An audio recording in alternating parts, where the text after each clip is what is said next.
that high vibration of actually being based in doing really positive things that we would naturally be inclined to intuitively be drawn to, like what you said with gardening and going back to the earth and being soulful and going for hikes and you know, being your true essence, you know, being an artist and a poet and a philosopher and a researcher and a lover and a parent. Like, those are the things that we're meant to be here, and we can embrace those things and represent that, and that vibration can represent this long, rich tradition of what it means to be a Homo sapien, what it means to be based in natural law and to be based in true, you know, mystical anarchy, and to be anti-statist in the sense that we're not gonna fall for this left-right,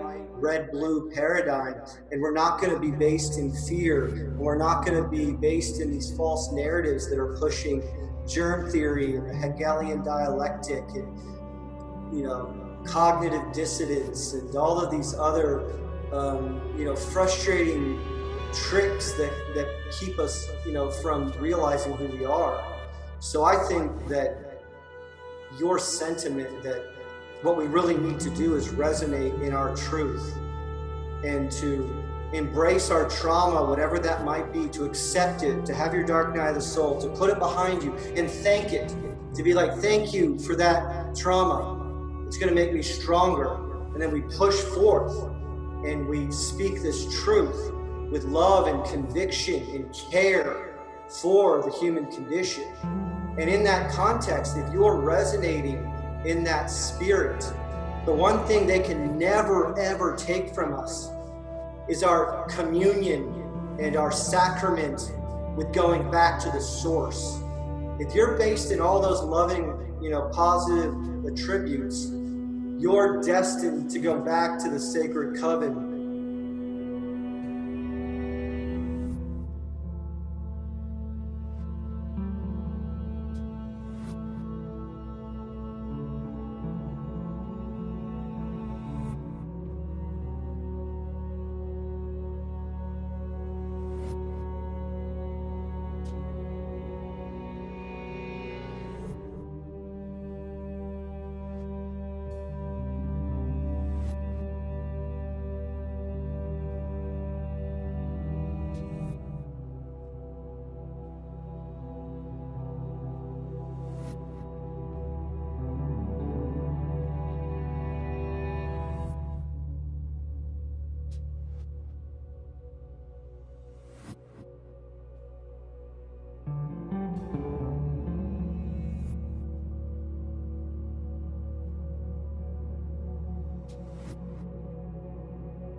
It was 100%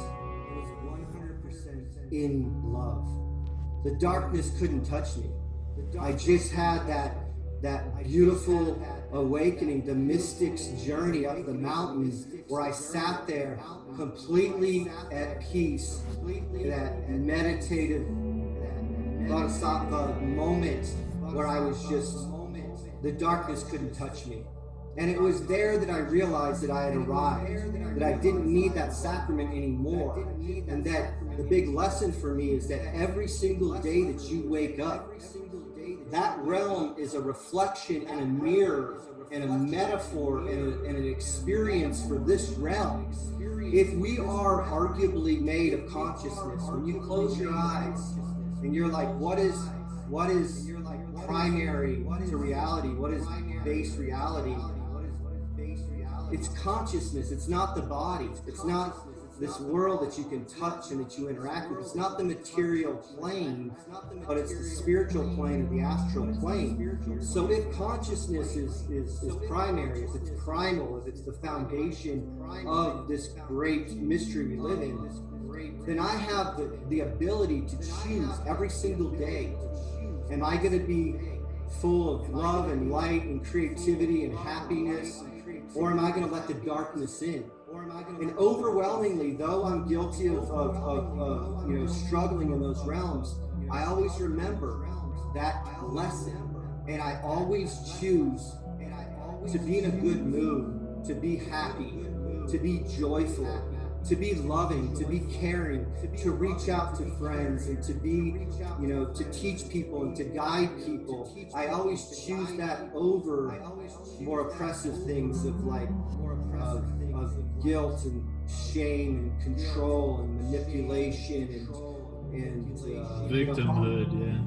Yeah. So on the note of what you're saying, I think what's really, and again, thank you for providing this environment for me to talk about the what I would consider the essence of Watsun, is that I have really, I think I've awakened. I've had enough experience in my 49 years of living to have my dark night of the soul of the human condition, and I've had all kinds of experiences, and now I think I'm ready for my great work, because, and this is, I don't think you're ready to really awaken and to go the rest of the path up that mountain until you're full, 100% full of light, and there's no darkness, but you're aware that the darkness is everywhere, and you have the sacred masculine within you to be able to look the darkness in the face and call it out for what it is. And so that sacred warrior, that sacred, authentic, masculine energy that Mark Passio has taught about and imbued with us over the years, in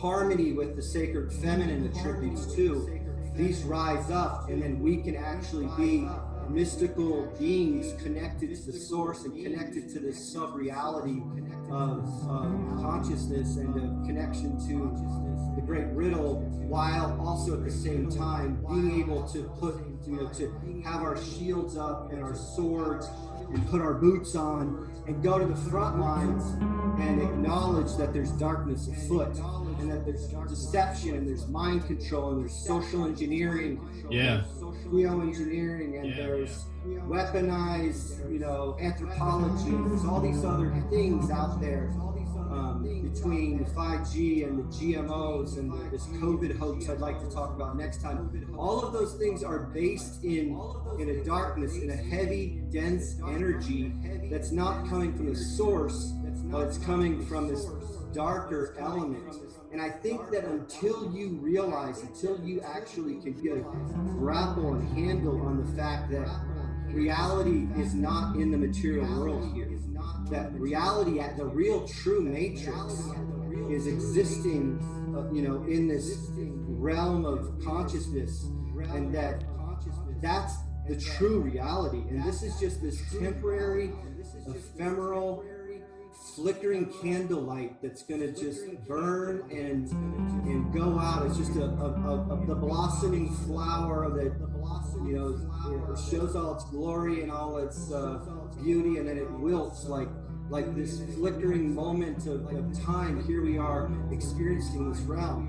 And when you actually acknowledge the fact that there is this sub-reality and there are all these two forces, you have to align yourself with love.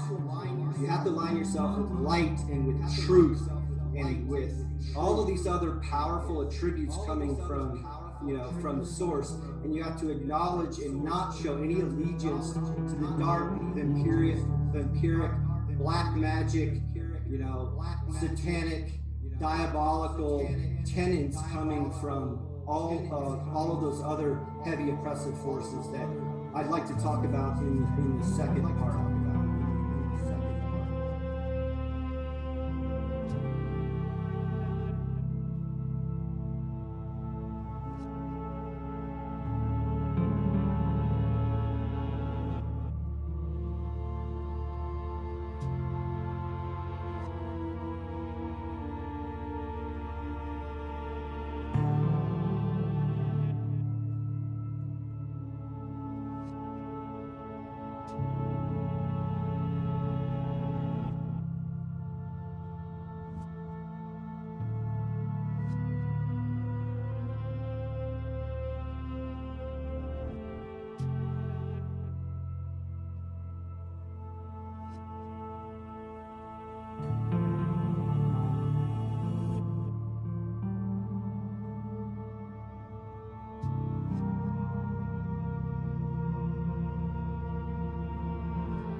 right. So, hey, everybody. Welcome to another week of the Meadows and Makers podcast. I am Greg Dowd, your host, and I'm also known as Making Stuff on the Steemit and Hive blockchains.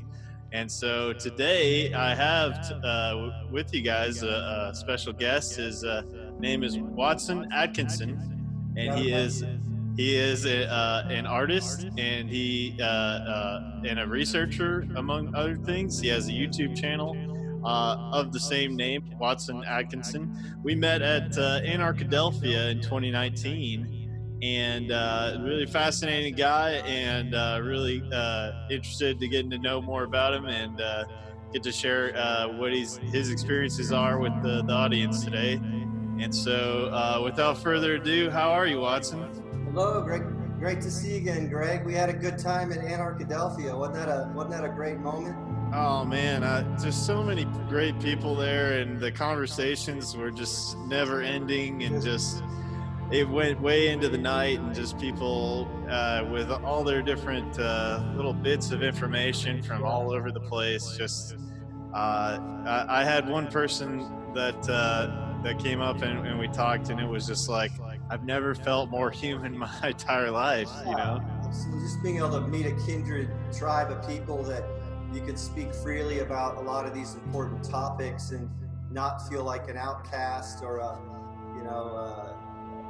of the outcast. So it felt really great to have that kind of tribal, or being philosophically kindred with with dozens and dozens and hundreds of people. My favorite moment by far was definitely Mark Passio's lecture on the sacred gift of anger.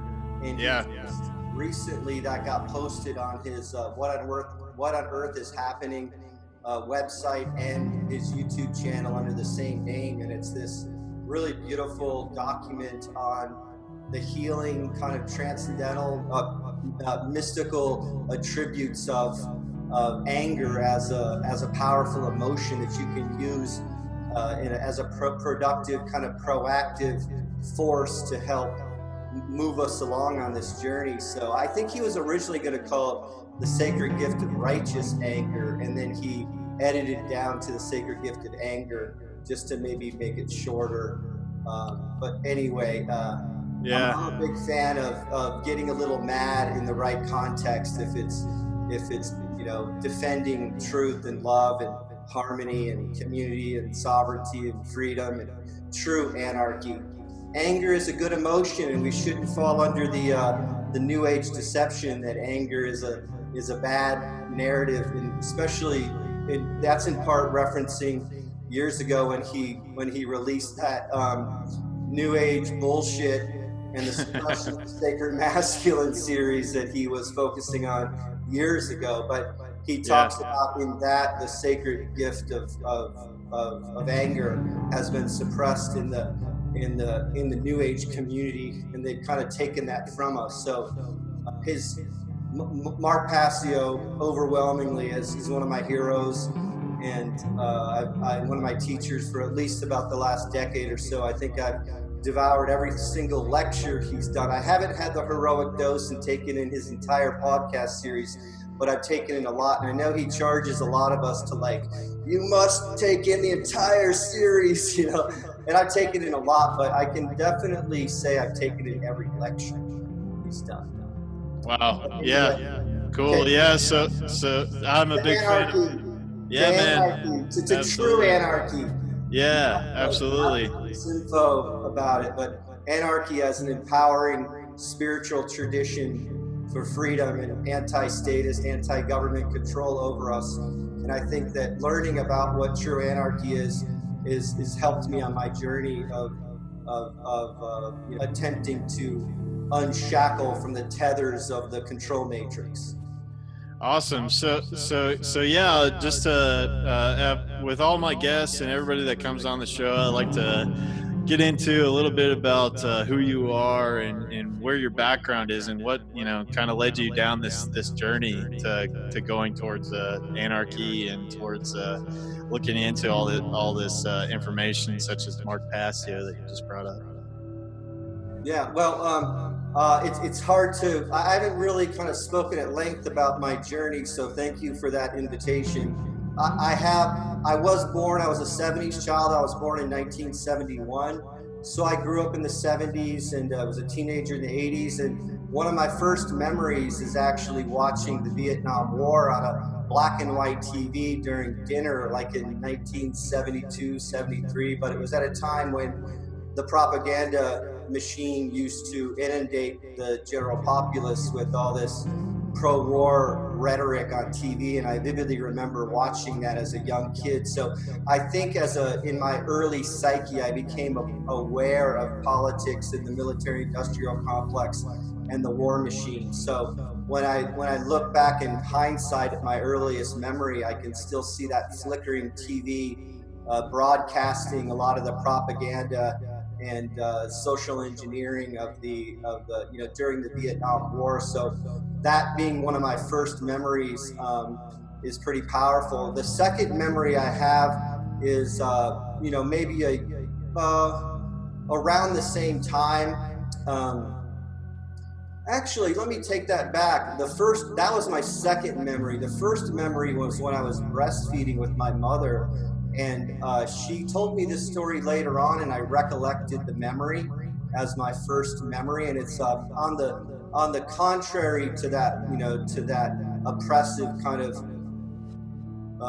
warmongering, flickering TV, fear that was presented to me, at like 2 years old. The memory before that was when my mother had fallen asleep and had kind of like dozed off while she was breastfeeding me. And the story goes on her end that she felt a hand or a finger touch her shoulder, just, tap her on the back of the shoulder and kind of wake her up.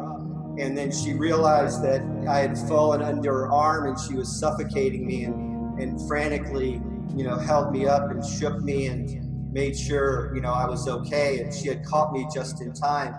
But her being a spiritual woman and, a being of God and a religious woman, she instantly had this intuition that it was an angel who was watching over her, like a guardian angel who was able to somehow, from the spirit realm, was able to put enough pressure on her shoulder with emotion and care to nudge her enough to wake up. So those two memories are, pretty much the dichotomy of reality in this realm right now. We live in this really complicated matrix of consciousness and being downloaded into this material plane, and we have these two really powerful, ancient, primordial forces, I think, that have probably been around since the first breath of life, and a super dark, evil, diabolical force that I would associate with the war machine and that television flickering, pushing that horrible moment in time of the Vietnam War. And then at the other end of the spectrum, we have, love and light and God and consciousness and care and community. And, so that other force, that positive, beautiful force, I think, coming from the source itself, was that spirit or that light being or that guardian angel that tapped my mother and woke her up from her slumber and gave me the ability to continue living. Because if there hadn't have been that force to wake her up, then I would have died in her arms and I wouldn't be here right now. Wow. So I think though there are other poignant moments in my history, those two things kind of gave me this reality check of these polarities and these contrasting elements, these two forces in nature, which I think on a subconscious and on a hyperdimensional sub-reality level, what's really fueling this entire experience are these two, diabolically contrasting forces of love and fear. And I obviously chose love years ago, and I fill my vessel full of light and love and logos, and I refuse to allow the vampire over the doorsill of my body temple. And I've never given permission for the darkness to come into me. So my vessel's full of goodness and care and harmony. And that's in part why I'm here attempting to research and to get a handle on what's happening now, because as Mark Passio mentions, one of the most important forces in nature is care. And if you care for your life and for your loved ones and for what you're manifesting in this realm, then you have a care to unravel some of the darkness that's threatening our freedom and our sovereignty and our ability to just be these sentient human beings on this earth plane. So yeah. Wow. So you'd say maybe since you were a kid, you've always kind of known since you were a kid that something was a little off, I guess. Well, I wouldn't say I had the philosophical and academic and empirical discernment at that time to really get a handle on the complexities of realizing that. I think that came later on in my teenage years, and to lead up to that, the third memory I remember having is I was about 4 or 5 years old, and I was in my bedroom. And my brother and I at the time, I have a twin brother who passed away, Watsun Atkinsun, rest in peace, miss you, brother. Man. He passed away like 9 years ago on the eve of our 40th birthday. And that's a whole nother yarn we could get into later. But when at this one moment, as a very young child, I had an astral projection or an out-of-body experience.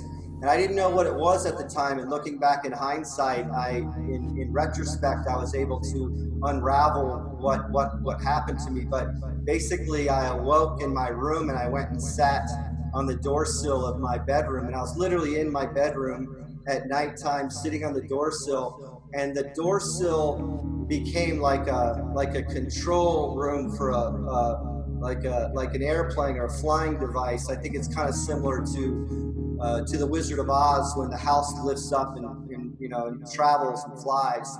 So what happened is that the house literally lifted up and it flew over the landscape and rose up and down and went over mountains and into valleys, and the sun was shining, and I was sitting in the windowsill like I was at the control of a house plane, like I was the pilot.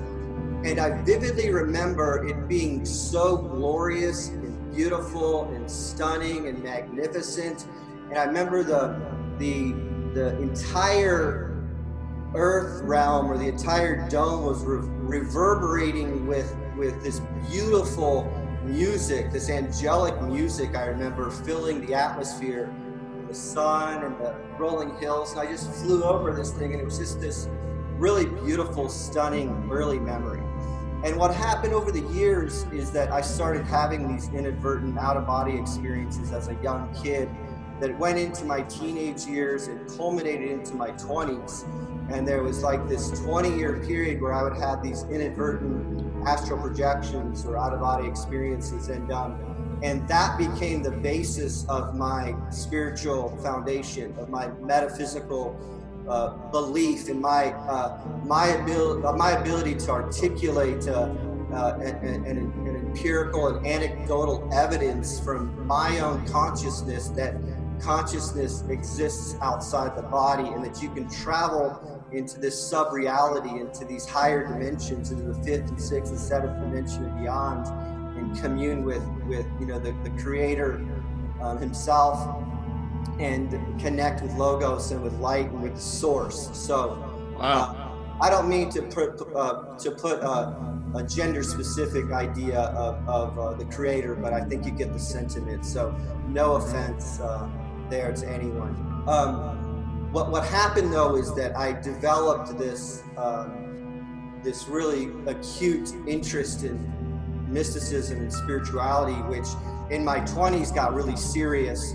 I ended up researching it and studying it. I read all of Robert Monroe's 3 legendary trilogy books on his out-of-body projections, which his first book was actually written the year that I was born. I took in, at the time, it was the whole analog era, and I took in all of this really incredible books that I would collect from bookstores. So you had to go into bookstores to make an effort to like find knowledge. And I would go to use bookstores, and I would always go into the occult section, the New Age section, and I started collecting books on astral projection and mysticism and subtle energy. But my main focus was astral projection.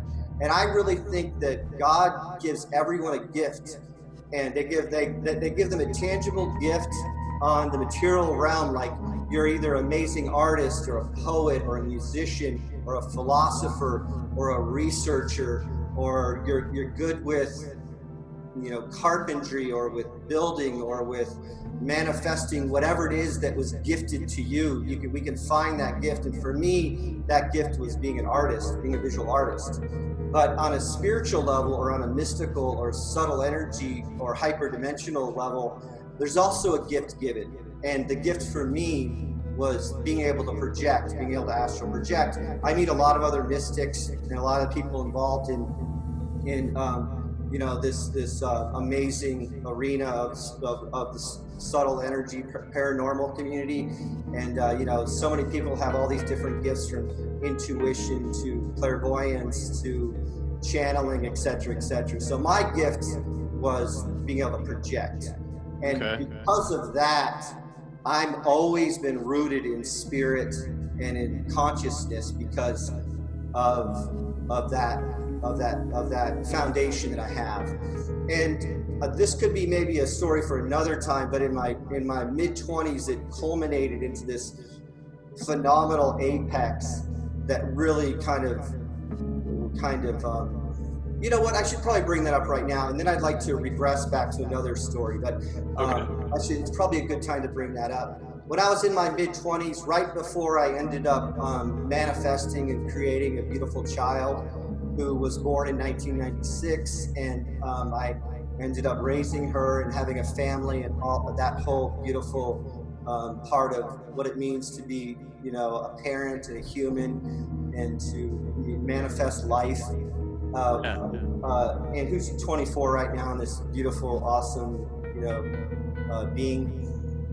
A year before that, I was gifted this one epic, stunning out-of-body experience where I lifted out of my body, and I had years of experience, so I was completely comfortable with like lifting out. And then one of the things you have to do is you tune into the frequency of what I would say the fifth dimension. It's like basically surrendering to the source, or to this like vibration, you know, this human resonance of the earth, or the cymatic resonance of your soul. You know, on this, like, you have to kind of let go and surrender.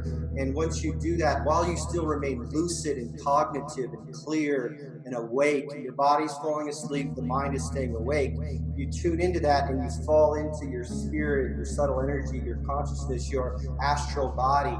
And then once you fall into that and surrender, you lift out. And then once you will yourself, because everything's based in the word is power, the word is everything. Everything manifests with word and with language. So I would will myself, I'd lift up, and then I willed myself to travel to the farthest end of the astral plane. I wanted to see the edge of it. And I had done, every time I would do it, I was like a scientist. I would do all these experiments. I'd teach myself how to fly and how to land on tiny surfaces, or how to walk through walls, or how to stretch my body, or how to do all kinds of like X-Men style talents. And I really got good at learning about what my abilities were. And in that realm, what I learned is that everything is powered by language. So I demanded my consciousness to travel to the edge of the earth realm, or to the astral plane.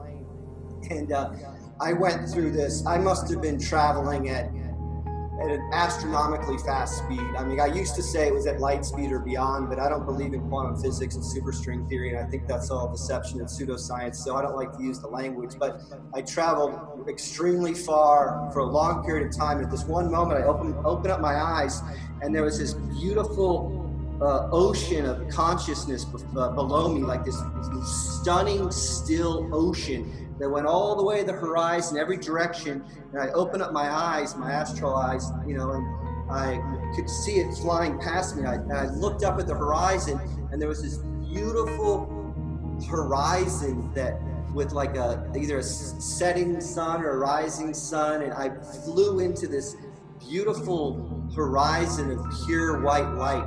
And when I saw that, I was really calm and cool, because you have to stay calm. You have to have grace under pressure. You can't get too excited, or it'll raise your heart rate and you wake yourself up. So you have to stay really cool and calm. So I closed my eyes. I flew into the light, and then my body stopped, and this is going to be a bridge. I'm going to skip a few things to get to the point, but I basically went through a few beautiful little terrain, and I came up to this huge, enormous wall, and the wall went infinitely on both sides. I couldn't see the end of it, and it went up as far as I could see into the darkness. And I was actually back on like a dock, and the water came up to like a shoreline, and I was up at this huge wall. So I felt like I made it to the edge of that realm, whether it was the fifth dimension or whatever, for the lack of language to describe what that is. I think it was a higher dimensional frequency realm that exists parallel to this realm, where consciousness comes from, and where the creator comes from, and where all this manifestation comes from. So I was in that metaphysical realm, and in that space, I look up, and there's this enormous portal, this big opening door, and these stunning hieroglyphs and all this language written on the doorway. And it was monumental. It must have been like 20 feet tall. And the wall went all directions, a big portal, a shoreline, the ocean's behind me, and I felt an energy coming at me. This really powerful energy. I felt something coming from the tunnel towards me. And I just stood there hovering, because in that realm, you're actually made of pure light, and you're floating. So on this hovering light being, in the fifth dimension, you still have your form, you still have your body. So my hands were still the same, but it's all made of light. It was made out of literally light. This is the only way, like in infinite millions of specks of light. It's like looking up into the night sky. That's kind of what the body's made of. It's just made of stars, starlight. Oh, wow. And I'm hovering there, floating, being aware that I'm asleep, and I'm projecting, and I'm being presented this, I'm being gifted what I asked for, which was I want to go to the edge. And out of the darkness, out of this portal, out of this doorway, out of this archway, came 4 beautiful, magical, sentient, feminine, light warriors, light beings. But they weren't made of light. They actually had all kinds of military garb and warrior garb, and their weapons and all their gear, and they had, and they were kind of timeless. They were just decked out. They looked like they were warriors, and they were decked out in all this ancient garb that had a mix of like modern elements and ancient elements and things like that. And they quickly came up right to me and kind of clicked around me, like one in front, one on the right, one on the left, and one in the back. And I was so taken aback and so, kind of in spiritual shock, I guess, that I started getting too excited, and my heart rate was racing. And the one main woman looking right at me said, "He's too nervous now. We can't tell him. He's too nervous now. We can't tell him." And she could probably sense that I wasn't ready for this moment, or this communion, or this meeting of consciousness of a sleeping human in an astral plane connected to the material realm, as these spirit beings from the higher realms were going to have a conversation with me. And I blew my cool, and I ended up waking myself up, because I lost that inability to have grace under pressure, and I couldn't keep my heart rate controlled, and I woke myself up. Wow. Ever since then, I have wondered, what were they going to tell me? What conversation were we going to have? What connection would we have made if I hadn't have lost that connection? So one of my life regrets, and I wouldn't say it's a regret because I don't think I was ready for it at the time, but was not staying in that space where I could meet them and connect with them. So for some reason, ever since that moment, my ability to project has been completely taken from me. I have not been able to project since I was about 25, but I had about 20 years or so of really active projections, and then 5 years in my 20s of like really refining it and doing it hundreds of times. And I cultivated the talent and the art of, how to project. And then at that moment it was taken from me, my child was brought into my life, and I became a parent and started a family and went on that whole journey. And so for the last 25 years now, since that era, I've been attempting to get back to that space. And I think that the moment now is that I had to live in the material world. I had to like struggle and fall and, be a human and raise a family and have a busy career and be an artist and be a researcher and be a friend and be a comrade. And I had to learn from that realm so that I could ignite the great work now, because in the alchemical mystical tradition, they say that your great work cannot happen until you're in your 40s or your 50s. Like, you have to live life and become human and know what it means to be human and rise and fall and have pain and struggle and strife and joy and love and hope. And you have to become this you have to distill yourself in the human experience. So now more than ever, I feel that I'm able to maybe rekindle that and awaken that ability, and to go back to that portal again, and to maybe even meet another guide who will take me into the portal, because I'm assuming that might be access to a higher dimension, at least metaphorically, at least as a transition. As a human, I can relate to an open door, into a wall, into an ocean, and they're presenting that to me so my consciousness can adapt to, like, hey, I'm going up to a higher realm, or I'm going to commune with the console of consciousness or something. Well, that was what I was going to ask you. Is that so? When I was a kid, I would have these really lucid dreams, and it was just so lucid I could tell. Well, to me, they were indistinguishable from reality, from the physical reality that I had experienced. And so I'm wondering, if and you're saying that as you grow older, once you reach that certain age in your 20s, that it just went all away. And it was quite similar for me. Like in my youth, I would have these crazy vivid dreams about all kinds of things, and have dreams where I was floating and flying and all these things. And that it went away for me. And it is definitely something interesting. And but it seems like you were super in tune with that. And does that are those realms and the astral travel and things that you were doing in your youth, does that have a lot of an effect on your art and how you became an artist? Absolutely. Most of my art, I would say overwhelmingly, a huge percentage of it is imbued with the spirit and with mysticism and with alchemy and with the transmigration of the soul, and with the ascensionist spiral path up the mountain, closer to the creator. So because I've had those powerful experiences, and I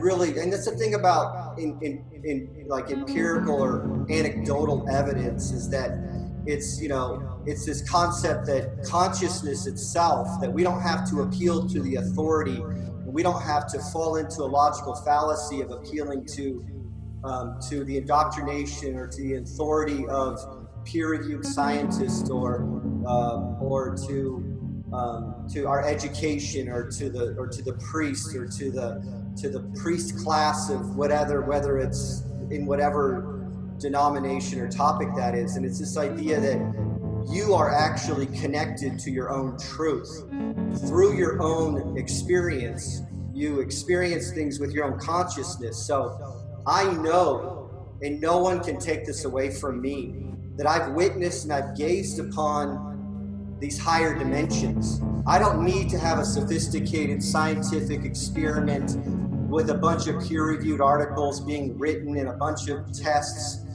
proving that subtle energy exists.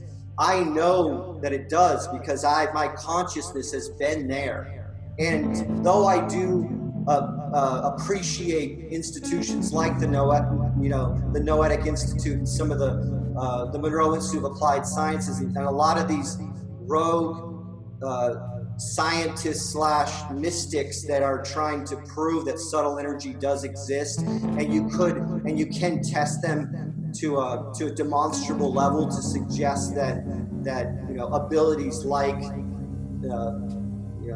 remote viewing exactly there's compelling research to suggest that this phenomenon does exist. On a personal level, though, I don't need those tests because I've gazed upon that. I've hundreds, thousands of times I've lifted out of my body and I've traveled that realm and I've had the most phenomenal experiences. One of them I should say too is that at the apex, like literally the moment that I started tattooing 27 years ago, back in 1993, it was almost like a gift to get me ready to have this relationship and this narrative and this communion and this sacrament with the source, so that the artwork that I would make throughout this tattoo journey and throughout this artistic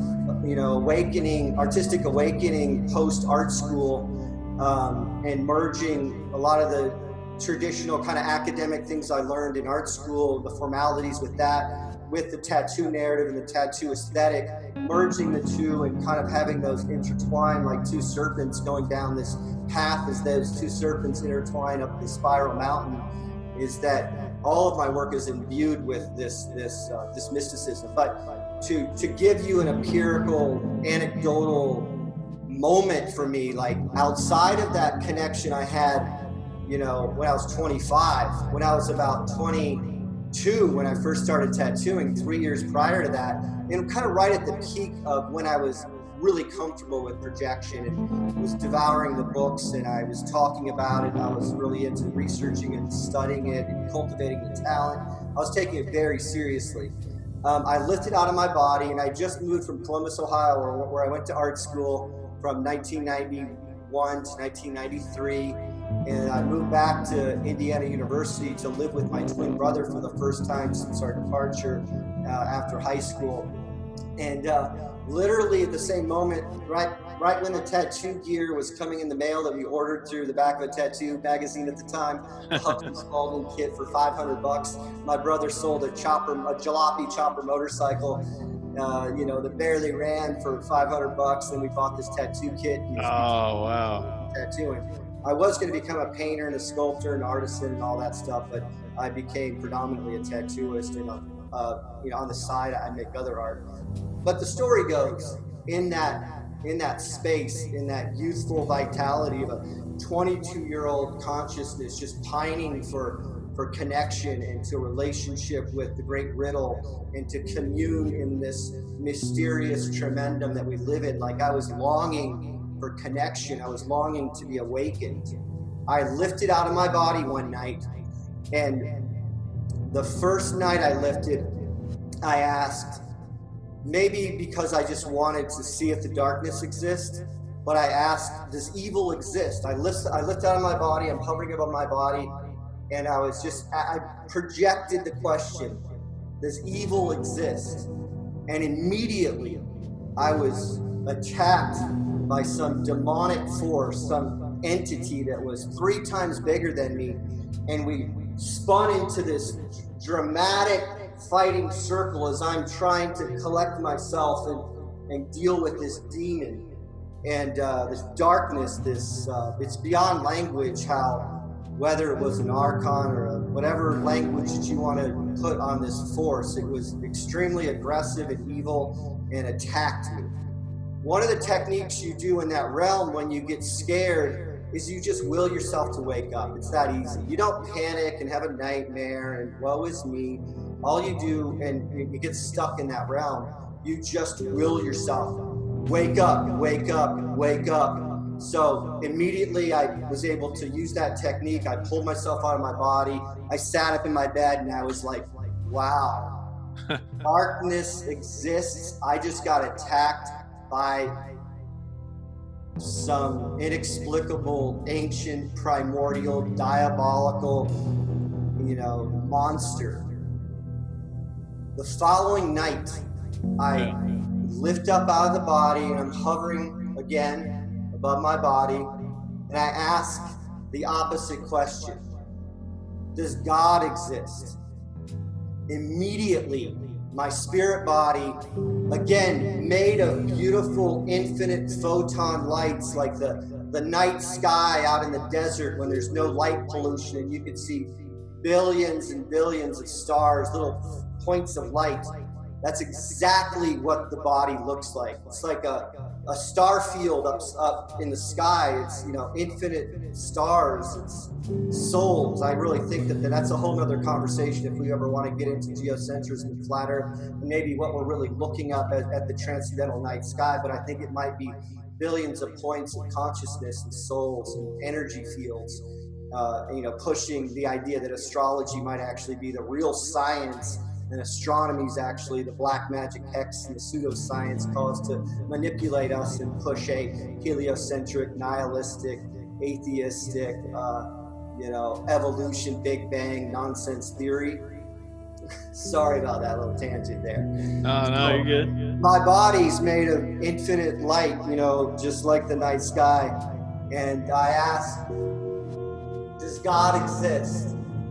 Instantly, I had the apotheosis of Watsun. My entire spirit body lifts up and is floating like this, gets pulled up, and I'm just like, and I get flooded with my first Kundalini experience, which is when all of the chakras, the crown chakra and all the different chakras are opened up and dilated, and you get this river of pure light flowing through your entire body. And I'm gazing up at a ball of pure white light. Literally, consciousness in the highest realm, maybe the 9th or 10th dimension, is pure white energy. It's lux, it's light, it's just this beautiful orb of consciousness. And I'm gazing up at the Creator, at God, at infinite, consciousness, and all I felt was all of the overwhelming things that you associate with natural law. I felt love, care, hope, compassion, empathy, freedom, sovereignty, creative novelty, infinite potentialities, like all of these really powerful forces of nature that come from the source. Like I talk a lot about love and community and compassion and care. Those are energetic elements that come from the Creator. They come from the source. So as I'm gazing up at this, my arms are back. This energy is flowing through me, and it probably lasted, I would say, about a second or two. But it felt like infinity.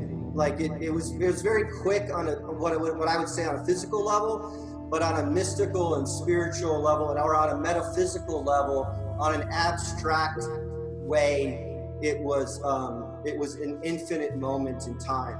So I was gently laid down. Yeah. And I woke up in my bed. I didn't have to, will myself to wake up because I wasn't scared. I was communing with my Tinker tribe, to reference you. I was communing with I was communing at the gates of Twine Street. I was gazing upon the great riddle of consciousness of God, of this sacred coven of this ancient, beautiful, source that's manifested us and downloaded us into this material realm. And I very gently was laid back in my body, and I woke up and opened my eyes and was completely at peace. Wow. And I knew that God exists, the Creator exists, that Jehovah is there, that whatever adjectives you want to put towards this source, I know, I've been there. I have my anecdotal evidence, and there's no atheist, reductionist, materialistic, anti-God scientist out there that's going to tell me that consciousness does not exist outside the body, because I've witnessed it hundreds of times. And there's no one that could ever tell me or could defend atheism or agnosticism, because I believe in the Creator. And I've been a theist ever since then.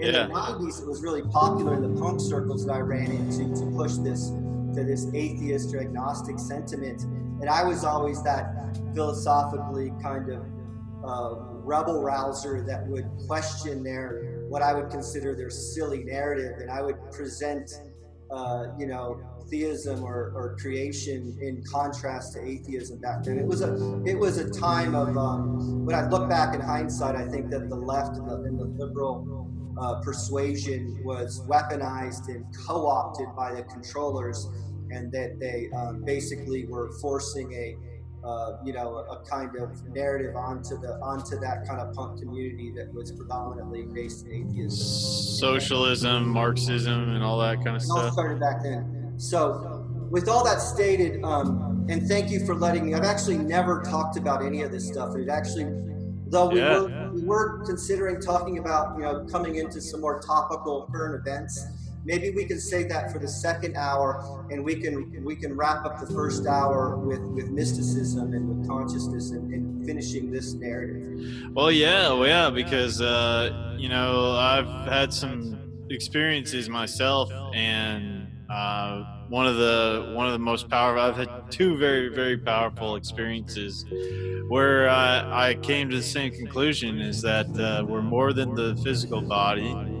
And it was recently that I went and did a medicine, Bufo alvarius, and that was like seeing, and in that experience I had something similar where it felt like I was connected to God, and God revealed that this is all a matter of free will. Everything that happens here, it's all free will.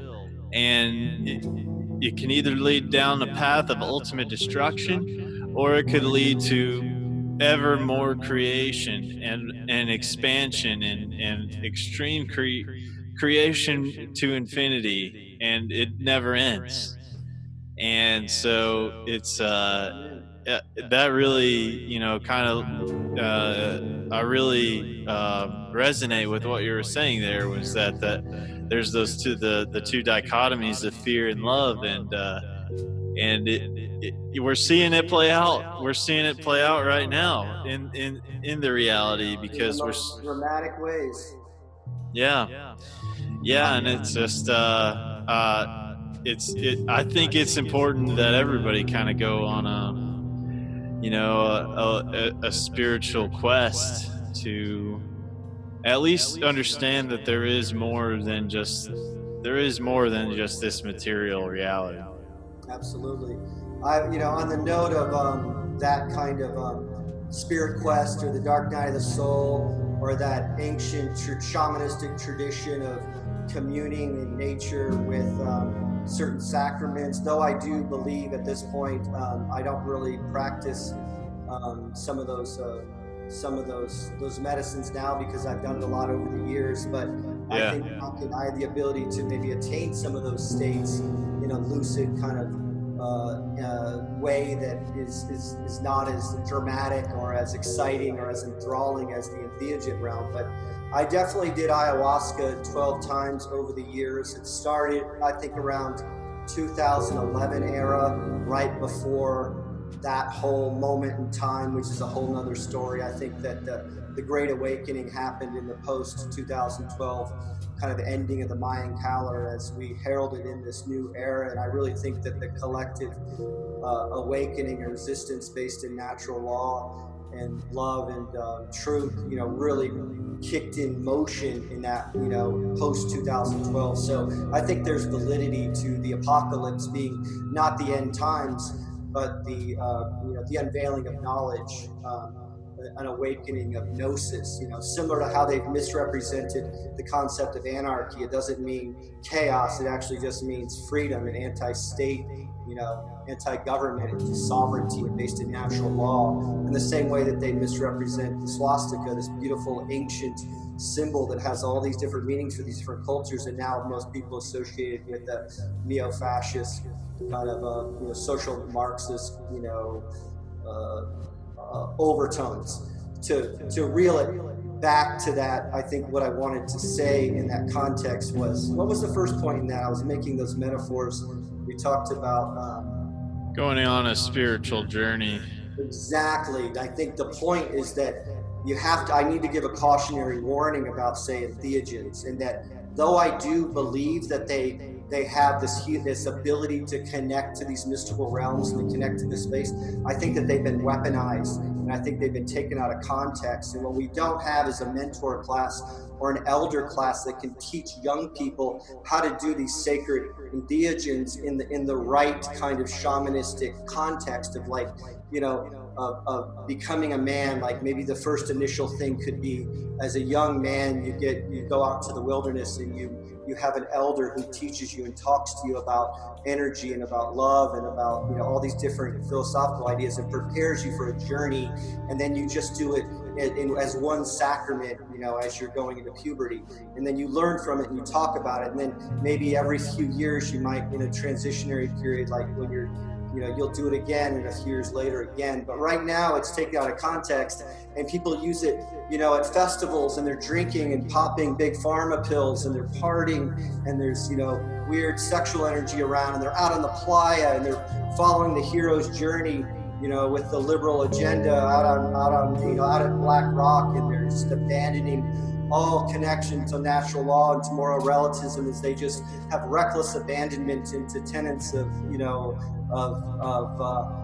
unsettling elements that I think are at play at a time when it's taken out of context and it's weaponized. So with all that stated, I think that you can use it in the right context. And though I do think that Terence McKenna is questionable via Jan Irving's research and some other people's research, I do think that he was a joyful spirit, and I really enjoyed listening to him.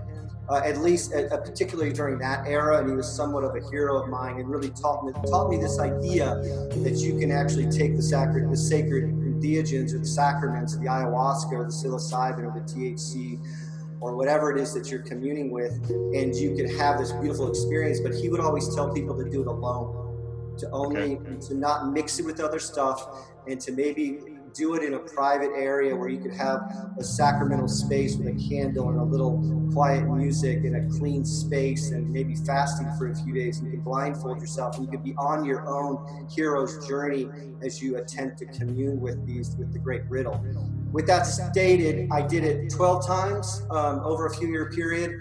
The last time I did it, one of the biggest lessons I learned with the psychedelic entheogen realm, which is why I don't practice it anymore, and that was back in 2000, maybe 13 or something. I had over I don't know, it must have been a two or 3 year period. I did it 12 times, and every time I learned that the first time I did it was literally a 50% battle between darkness and light, and I would get pulled into the darkness, and I would be horrified and scared. I'd have this nightmare sequence, and then I would use my free will to pull myself into the light, and then I would be in this beautiful space, and I would go back and forth. And over the times I would do it, it became less and less. I learned that I have the free will, like you told about earlier. I have the free will to choose light over darkness, to choose love over fear. And I didn't like the way the darkness would consume me and would attack me and would arrest me and would put me into this really oppressive space. And I learned with each passing sacrament, with each realm, with each shamanistic journey, I became more aware that I have to choose light. I had to fill my temple full of love. So I developed this technique where I would be based in my heart chakra, and I would just stay in that heart chakra. I would consciously do a mantra and stay there. And I would see the darkness around me, waiting for me to fall from grace and to lose my position and to not be self-aware that I was in this loving space. And then they would come in and take me down, and I'd have to pull myself out. With every passing time, I got better and better. It went 50-50 to 60-70 to 70-80 to 80-20 to 90, 10, and variations of that throughout these 12 sacraments, which 12, when I look back in hindsight, 12 has got all kinds of beautiful associations between, the zodiac wheel and all kinds of other, associations with that sacred, number. On the last time I did it, it was 100% in love. The darkness couldn't touch me. I just had that beautiful awakening, the mystic's journey up the mountain, where I sat there completely at peace, that meditative bodhisattva moment where I was just, the darkness couldn't touch me. And it was there that I realized that I had arrived, that I didn't need that sacrament anymore.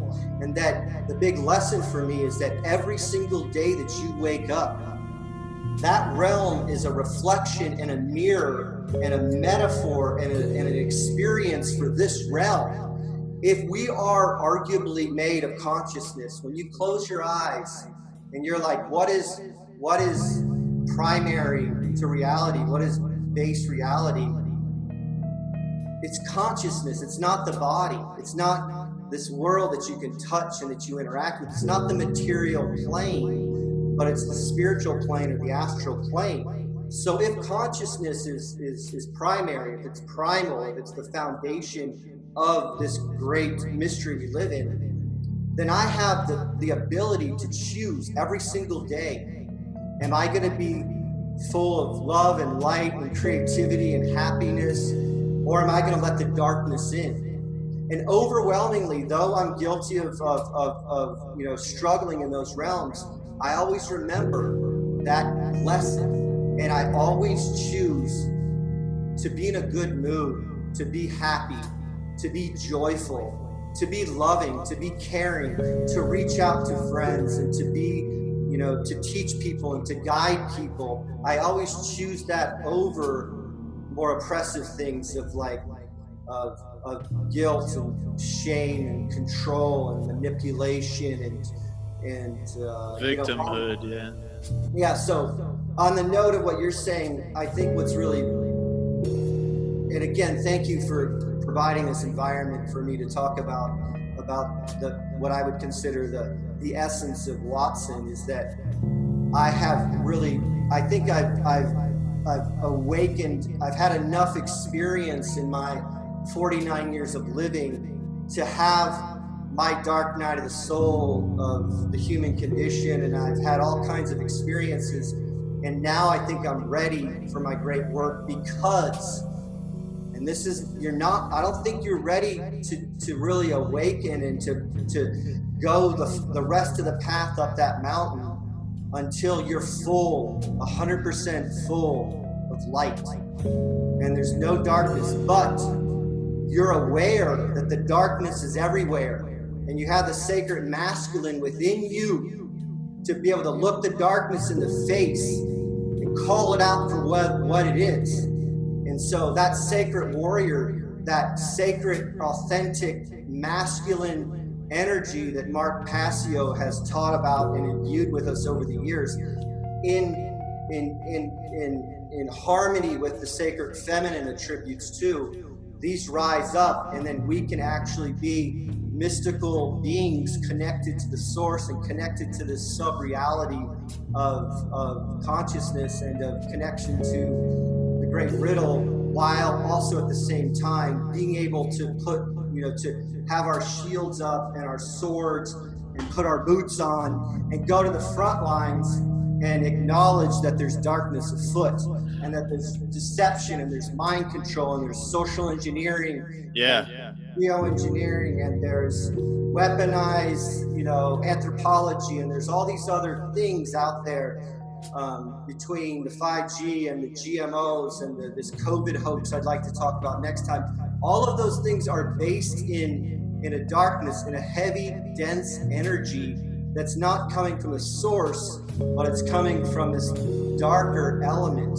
And I think that until you actually can get a grapple and handle on the fact that reality is not in the material world here, that reality, the real true matrix, is existing, in this realm of consciousness, and that's the true reality. And this is just this temporary, ephemeral, flickering candlelight that's going to just burn and go out. It's just the blossoming flower that it shows all its glory and all its beauty, and then it wilts like this flickering moment of time. Here we are experiencing this realm.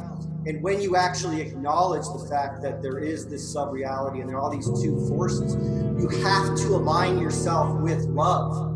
You have to align yourself with light and with truth and with all of these other powerful attributes coming from the source. And you have to acknowledge and not show any allegiance to the dark, vampiric, black magic, satanic, diabolical tenets coming from all of those other heavy oppressive forces that I'd like to talk about in the second part. Well, I mean, going back to one of the things that you said, which is choosing love over fear, and I think that is one of the big fallacies, especially in the whole New Age movement, where it's just like, well, you just choose love and just focus on the positive, and then things will generate. And that's a big fallacy, I think, because you don't take the responsibility of actually being present in this reality and making any kind of real change, not only internally in yourself and facing your own shadow and your own ugly parts of yourself, but to go on and carry the cross of why you're truly here, in expressing your gifts in reality to make a difference, and to move this reality into a more positive future. And I think one of the fallacies I hear from New Agers is that whenever I try to talk about heavy topics and whatever subject matter that might be, these New Age types that I've been hanging out with these lefty, liberal, New Agey, punky circles for 25 years. I've been 1 degree away from them, so I've had hundreds of experiences like this, and I'm kind of a recovering liberal, recovering lefty, and somewhat of a centrist, anarchist, anti-statist, can't stand the left or the right paradigm narrative. But the idea is that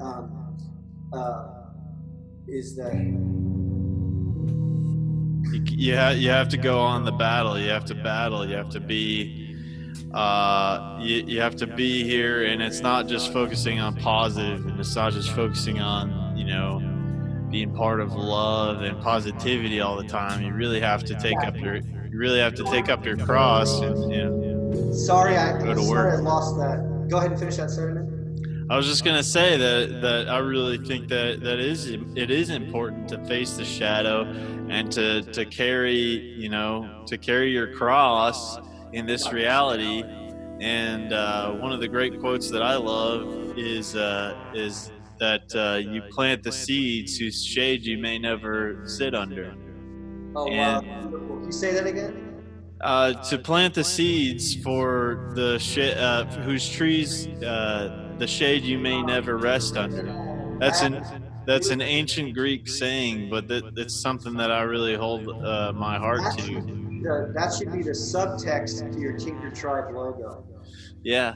Which I'm going to draw you that. I want to gift you a logo for that Tinker Tribe. I love that name, and remind me to put that maybe around the circle or something. So, but to reel it back to that, how I got a little lost there, and sometimes I have to apologize. I'm learning how to try to reel things back to a certain point I was making, because I go off on these little unpredictable tangents here and there. And hopefully over the years I can learn to corral those tangents and stay on the course. But to bring it back to the idea is that when I would hang out with these New Agers and stuff, and I would talk about some heavier topics, they would literally universally be like, dude, man, you're vibing me out, man. Don't the darkness, man. I don't want to hear about that. You're empowering the darkness. And I was like, no, but look at those 6,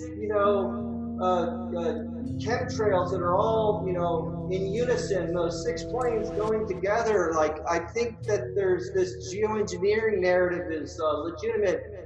And they don't even look up. They're just like, dude, I don't want to hear it, man. Don't. And so I think what the point is that in that community, how they weaponize the New Age movement is they get everybody based in love and light, and they don't give them the sacred masculine attribute of being able to acknowledge the darkness. Because what is a warrior? A warrior is somebody who's based in family and community and and all of these amazing attributes that you would associate with natural law. But natural law also states, I do no harm to any sentient being, but I take no shit from anybody.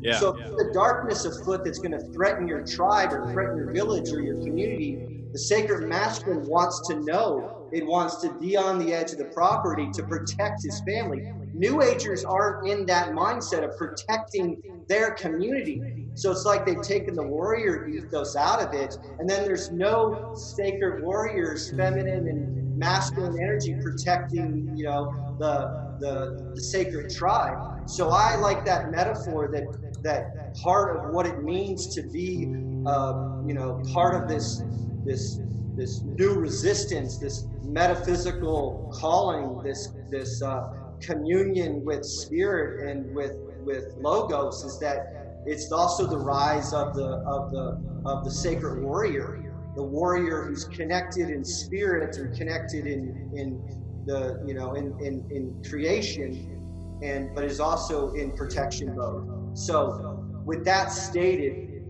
when people ask me, why are you into all of this heavy stuff? Why are you talking about all these heavy topics? Why? What do you mean this and that? Like, you're just one of those conspiracy guys. And they try to give a blanket statement to appeal to ridicule and use a logical fallacy of appealing to authority and name dropping some people that brainwash them that can, to believe in a certain false narrative. And I always like this idea that we're one of the reasons why is that I have that sacred warrior within me. I have the sacred masculine, and I want to see the darkness and the threats afoot that are threatening our sovereignty and our freedom and our ability to thrive as human beings on this beautiful earth plane. So again, thank you to Mark Passio for his work years ago on this topic, but he gifted me that sacred masculine energy that is not, it's not shameful or embarrassed by the fact that I have no problem going up to the darkness and looking at it in the eyes.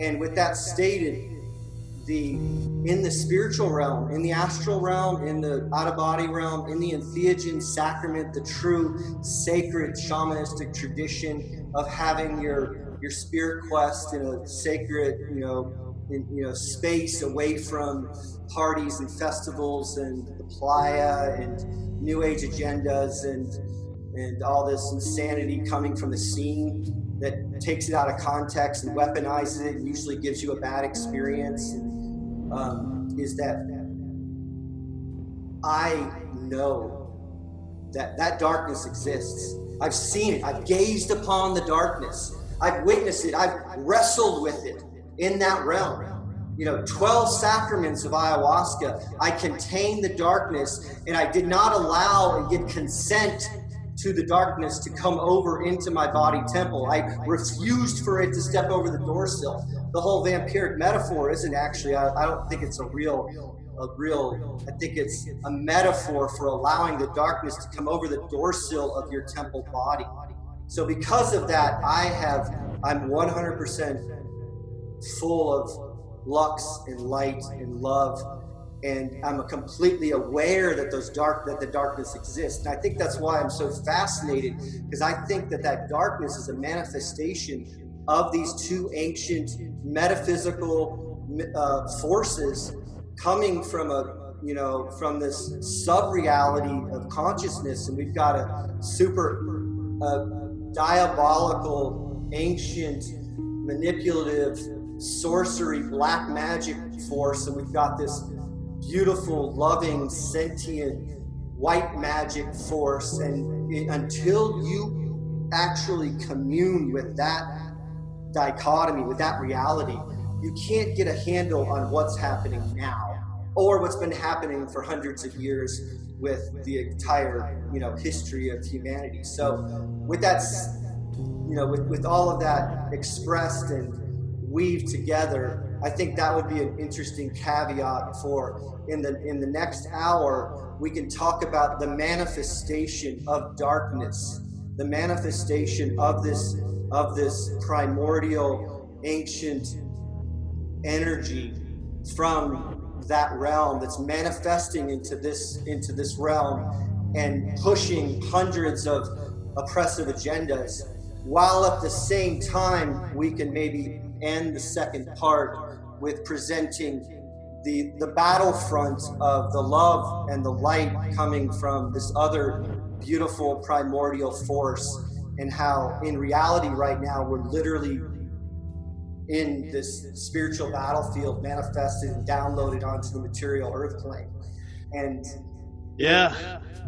so I hope I kind of expressed the general idea there. And again, I'm kind of taken aback that we were able to talk about mysticism and spirituality and all of these things as maybe a subtext to the reality and the horror and the oppression and the manipulation happening in the modern zeitgeist of what we're dealing now with, this whole insanity with germ theory and the police state and the technocracy and AI and the Internet of Things and all these other heavy, dense forces that we're having to grapple with.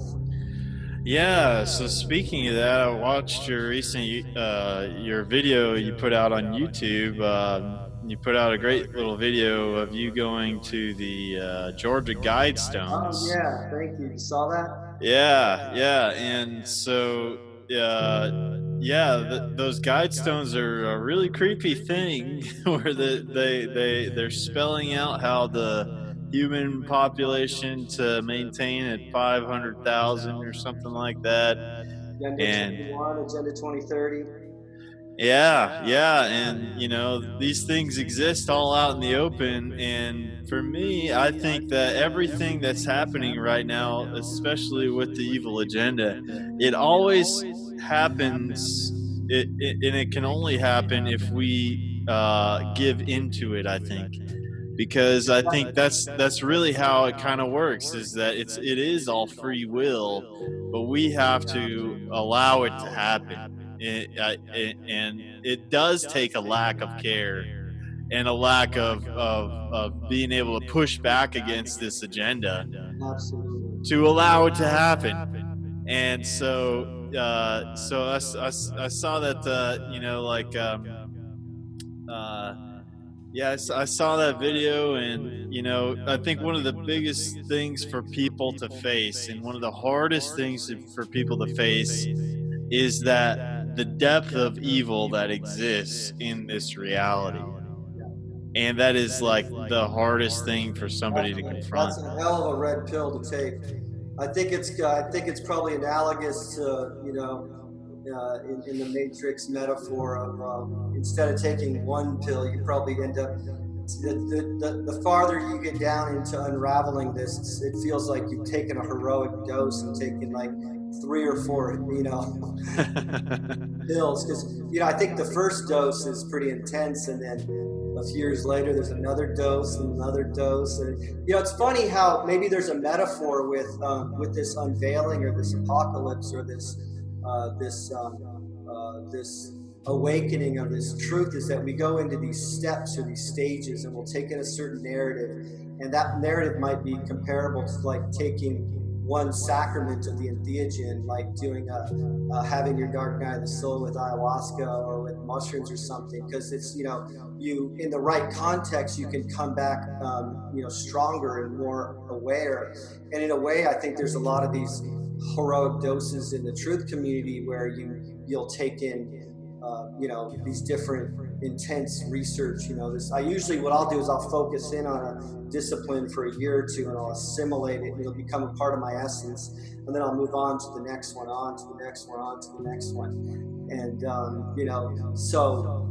now I think years ago it was like the Maritime Admiralty Law and the Federal Reserve and 9/11 and false flags and Sandy Hook, and then the geocentric, flat Earth versus heliocentric debate slammed into us, and I was right on the front lines, unraveling that one. And I've yet to find any impressive proof of the heliocentric model. So I can tip my hat to that movement and show my allegiance with that simple comment. And then 3 years after that, the whole Tartaria empire, fake history, Anatoly Fomenko's research kind of crashed into us. And then now, 2 years after that, 2 or 3 years after that, we're on to this new field of research debating the validity of germ theory versus terrain theory. Which is a fascinating thing that, for the longest time for me, I mean, the germ theory, I guess, is just something that you just get presented over and over and over again. And you think that viruses and bacteria and everything like that are the cause of disease. But as I look into this, there's a whole different theory called terrain theory. Yeah, mind-blowing. Taking me by the storm. I can't get enough of it. I'm devouring everything I can. I just want to become a connoisseur of terrain theory, and I want to be able to crush and dismantle the fallacies of their fake black magic hex known as germ theory, which is just full of lies and deception. So, and that's the new research. That's where now that's taking like another dose, taking another red pill, and we are trying to unravel this fallacy in the context of a really oppressive police state, being rolled out. Yeah, and it, just a lot of the things, and especially the word that is associated. It's a germ theory, so it's not a law. It's a theory. So it's still being questioned. It still has to be questioned. It still needs to be put to rigorous testing. And everything that I'm seeing, it's almost pointing to that viruses are inherent in the body. If you could even call them, if you may even call them a virus, if you go back to that root word, apparently the word for virus means something like a poison or something. Hey, you know what, Greg? If you don't mind, why don't we wrap up, because I really want to get into that topic on the next hour. Okay. Why don't we get some of your concluding thoughts on the overarching topic of this first hour around consciousness and mysticism, and this battlefront, this metaphysical battlefront of this love and fear, light and darkness, and that everything that we talked about. Let's have some concluding comments on that. And next hour we'll get into unraveling a lot of the darkness that's manifested maybe for the first part, and then the second part we can have a resolution-based, really hopeful, kind of uplifting connection to light and to logos and to creation, and to end on a high note. Absolutely. So going back to what we have been talking about consciousness and spirituality, and even going into some of these entheogens and psychedelics. And my big comment on all this is that especially with the psychedelics and everything like that, I do totally say that you do these with respect, and it is something that I I do think you have to be ready for. And I'm totally about the how they used to do it in tribes, and they used to have. They had the elder class. That's what they've taken from us, is the elder class. We had teachers that would teach us, and they would initiate us into adulthood or into different phases of our life. So what's missing now, how they weaponized it, is they turned it into a party drug. They mixed it with drinking and alcohol and pot and free love and sex and big pharma now. So they turn into a weapon of an agent of chaos and destruction. So, and I really do think that there's a coming back to the old to the tribes. Really, it's reclaiming our glory, our essence, who we really are.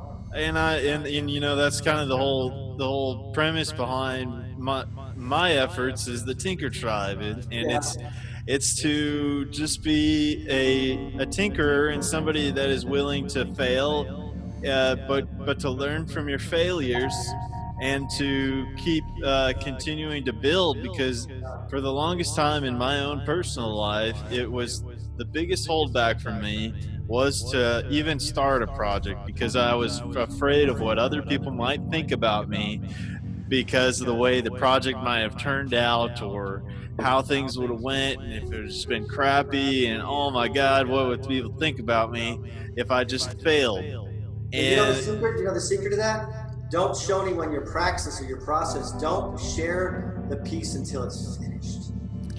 Well, I took the totally opposite approach, which is to share everything, which is the whole process. Critique you and direct you, and it's just like you show them a finished gem.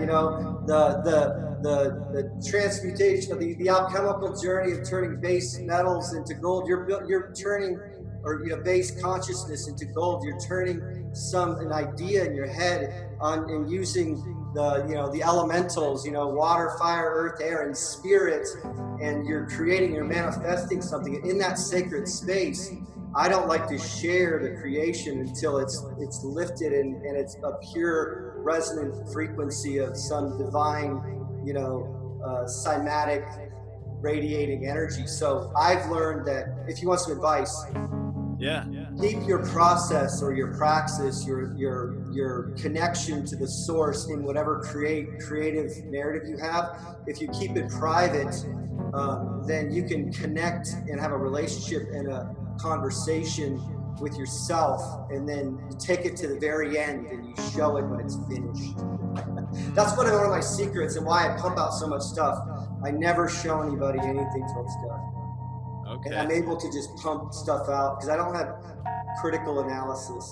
I'm sorry we went off on that little yarn, but I think that you're talking about in part is that there's an undercurrent, there's a calling, there's a connection that we want to have with source and with creation. And part of that relationship is to be a co-creator and to connect with these higher frequencies, these higher, this kundalini energy that comes from the source, and it flows into your crown chakra, and it comes out of your heart, and your heart's connected to your arms, and then you create beautiful music, and you write poetry, and you paint, and you talk, and you weave whatever tapestry you were charged to weave on this one fleeting incarnation.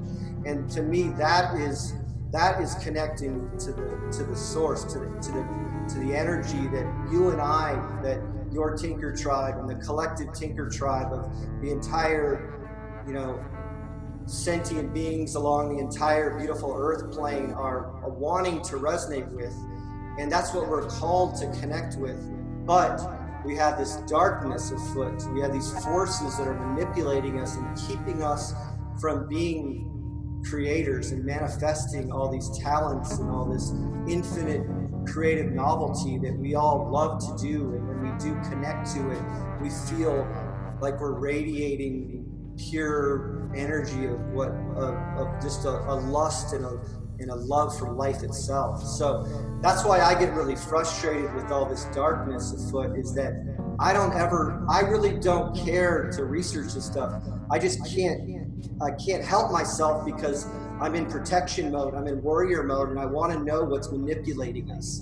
So I don't have really a choice. It's just part of my calling of sacred masculine warrior. I cannot ignore the darkness afoot that's threatening our freedom and our sovereignty and our ability to do exactly what you're doing, of just creating and manifesting beautiful artwork that resonates with the source. Yeah. I mean, I guess coming at it from an artistic point of view, I've had to come at an artistic point of view from a sheer like left brain analytical point of view because of my engineering background.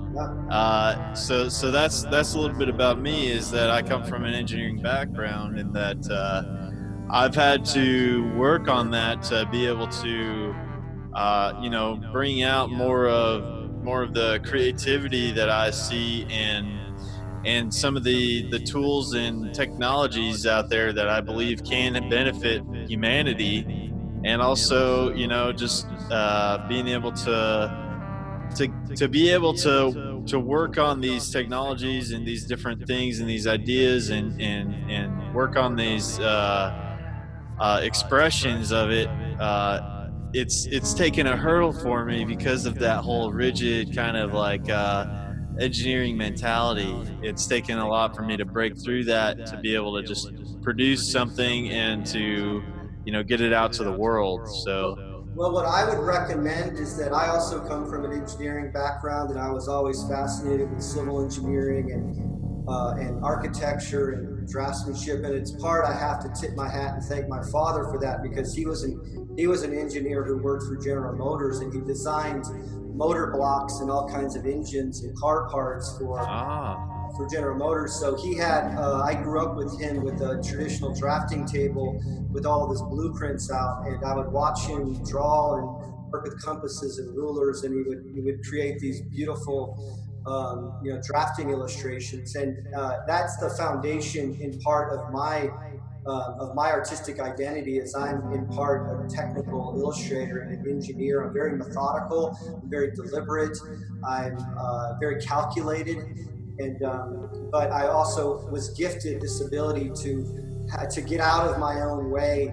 And when I do make art, I'm at a very, very young age, I proved to be somewhat of a prodigy, level. I was doing portraiture and realism and like really right out of the gates. When I was in first grade, I discovered I could draw and illustrate, and at an unusually adept level that was much higher than my general peers. And I quickly became I had this identity as an artist, and over the years I just cultivated that. But one of the things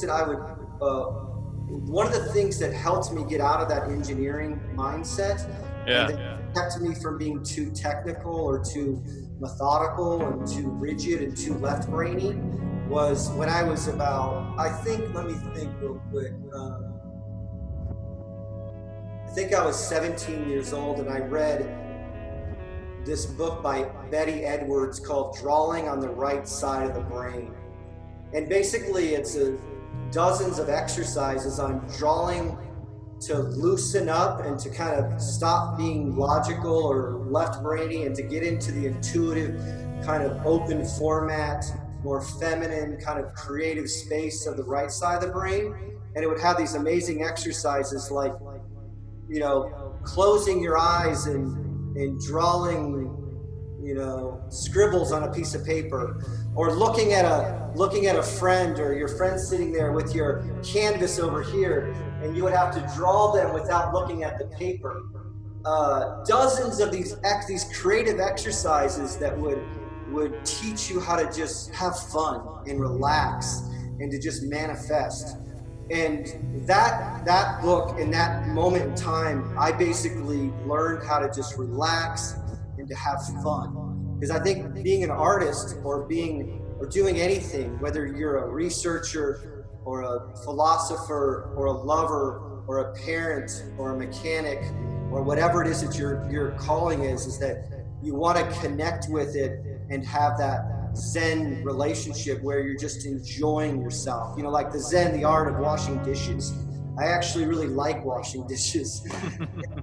Or the Zen, the art of motorcycle maintenance, like, you know, the Robert Persick book that I read back in the 90s, like the love of like motorcycle maintenance, you know, like there's a Zen in it. So the point being is that with you, there's a way, if you're able to just relax and smile and get into those high frequencies, connect to the source, and maybe have a meditation for 5 minutes before you do anything, and just ask God or ask the Creator to, like, let me just have fun. I just want to giggle and laugh and have fun when I research or when I draw or when I work with the computer or when I manifest, you know, whatever it is that I do. And when you do that, your relationship to art changes. And the other piece of advice I have is that, and this was a teacher in college would talk about this, and I think it's kind of an expressionist or a postmodern mid-century abstract expressionist concept, a stream of consciousness, you know, idea that comes from art theory in the middle of the last century, is that the process is more important than the product. So when you're manifesting, when you're communing, when you're channeling, you know, that energy from above, because you can only create art when you're channeling, you can only create good art based in love and truth if you're connected to love and to truth. So you center the being, you connect to Logos, to the highest high, and then you channel that energy through your art, and the process, the manifestation, the praxis meaning what is your process? What is it that you do to connect to God? Or what is it that you do to be a co-creator, to manifest the language of creation? Is that it's all about the process. The end product it's done. All the energy is the process. So when you let go and have a stream of consciousness, and you don't, and this is a surrealist narrative. I used to be a surrealist artist, and I still like some of the surrealist concepts, but one of the ideas is that you never critique a piece until it's done. You just manifest, and you don't talk about it, critique it, or do much of anything. A little bit of deliberation, but a lot of intuition, a lot of stream of consciousness, a lot of just flowing out. And then at the end, you put it up on the wall, and you sit back and maybe try to extrapolate meaning or critique it. So I think that you should embrace your art, your engineer background, because I love engineering and I love the technical aspects of that. But I think in a way you can embrace that as your sacred masculine. And what you need to do is maybe open up the sacred feminine right brain side of intuition and joy and just compassion and love for yourself, and just step back and create, and just don't overthink. Yeah. Later on, you can spin a yarn around it. Yeah, man. Well, yeah, I like that. Yeah, I'll have to work on that for sure. Yeah. So maybe, maybe as a, I really like that. Maybe we can, find a little opening in the field here and reflect a little bit. But I really like how your energy is really sweet and loving and charming, and I really loved meeting you in person, and I really like your vibe right now. You're smiling a lot, you're attentive, you like to kind of go back and forth, and I think in the spirit of that, I think that if anybody could take anything from this, it's that in this realm, you have to show allegiance, and you have to use your free will to fill your body full of love and truth and compassion and empathy and care for the human condition. And it's in that space that you will be activated, and you will channel what path you need to go on, what art you need to manifest, whatever that might be, to be imbued with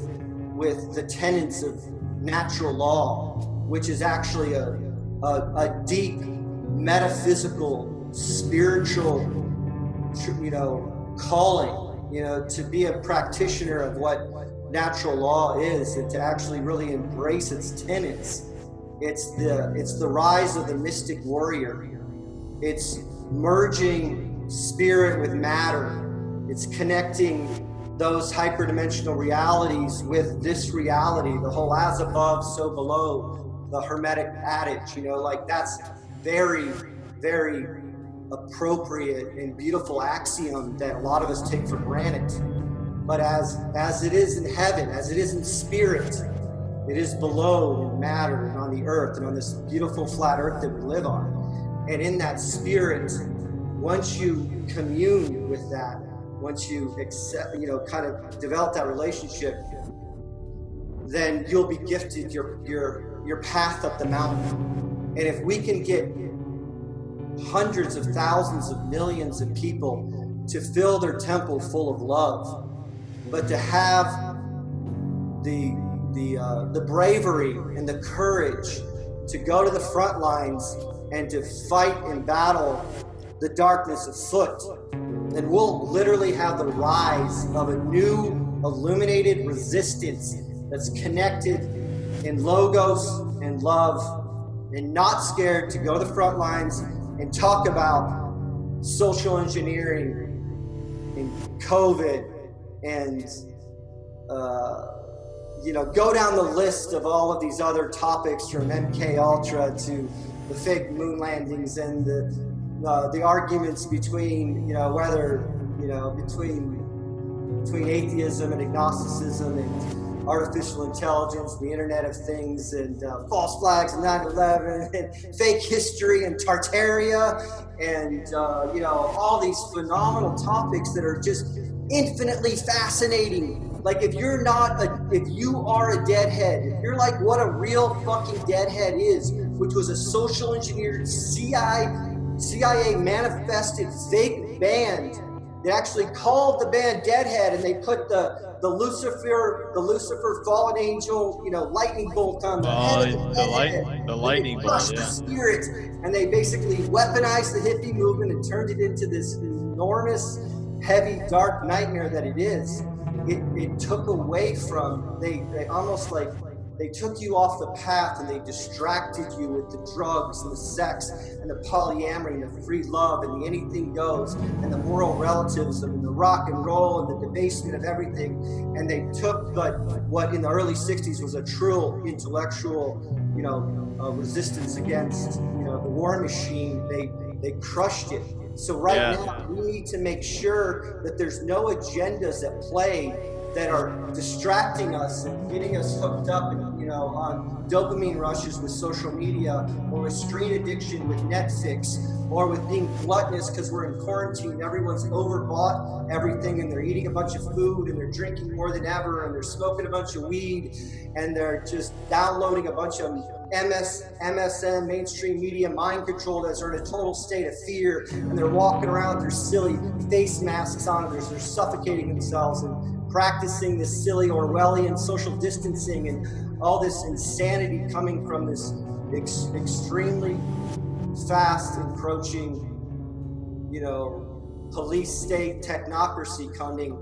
And again, I apologize to go on the tangents. I want to continue to bring it back to this idea that on a metaphysical level, when you actually die and you go back to the source, if you are committed to, and you've already shown your allegiance, and you're a disciple and a warrior of truth and love, there's nothing that they can do to your spirit.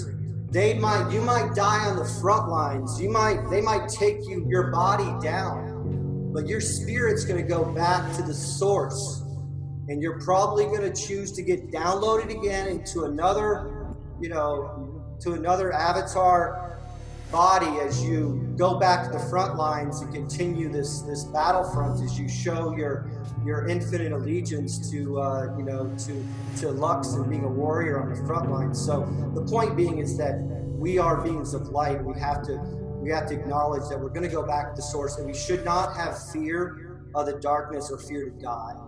Though it does sound, it is kind of a bummer to think that you might die young, or you might die in front of a police barricade, or there might be some crazy whatever situation. They can't take your spirit unless you're based in fear and you buy into this manipulation. So yeah. I'm absolutely 100% sure that I'll probably pass away on the front lines in some kind of battlefront, in the material world, and maybe I'll have my hatchet flying and my boots in the mud, and I'll be, I'll pass on in some dramatic way in not so distant future with whatever agendas are afoot. I'm not scared of that because I know that I'm going back to the source. And with that, yes, lack of fear, you're able to bring courage and bravery and a heroic energy to talk about these ideas that I'd like to talk about in the next. Absolutely, and we're upon the second hour, and would love to get into some of these things that you just brought up here. Could I invite you to cap off the end of this in a really uplifting way with everything that we talked about?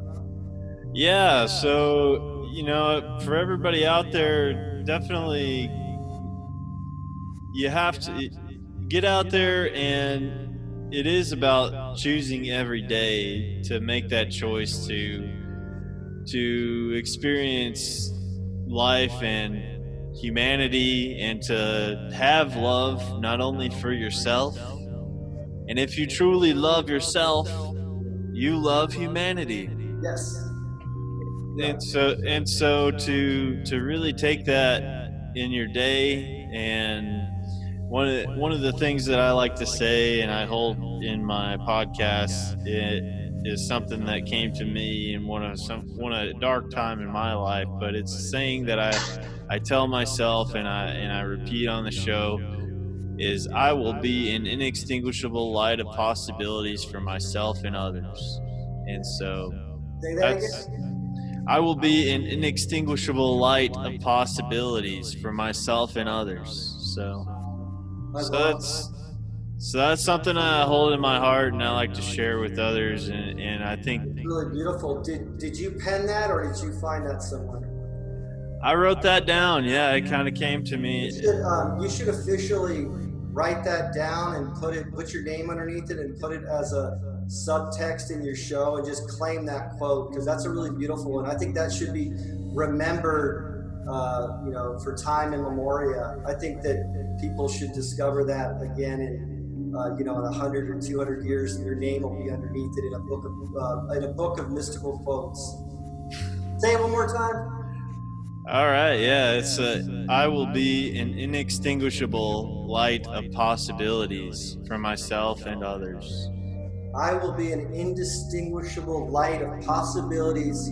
Inextinguishable. Inextinguishable. Like cannot be extinguished. Indistinguishable light of possibilities for myself and others. For myself and others. That's beautiful. I think that's a great way to end this chapter 1, first hour. And as a caveat, I think into the next hour, we're going to talk about the topical things that are happening in the present contemporary zeitgeist, and also go back in time and weave in some other things with Tartaria, and then bring that into the modern elements about what could be happening with that, and then maybe ending on a high note. Yep. Absolutely. So yeah, with all that's going on in the world right now, and the whole hysteria and everything that's happening with this pandemic,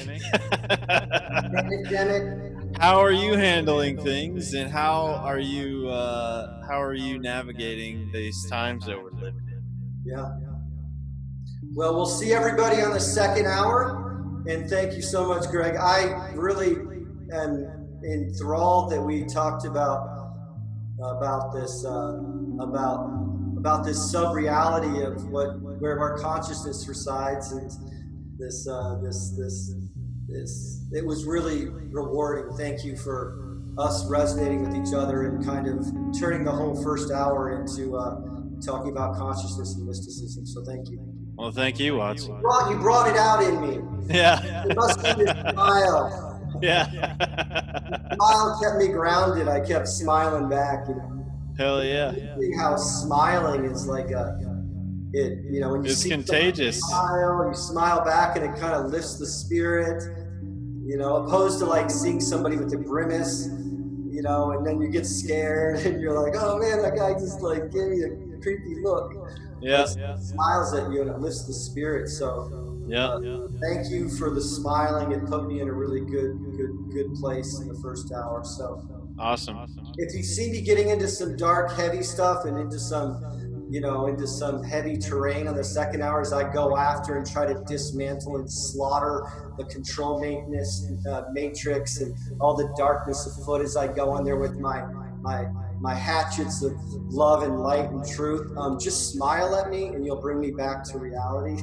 All right. You're like, hey, Watson, and just start having the giggling mystic, just start laughing.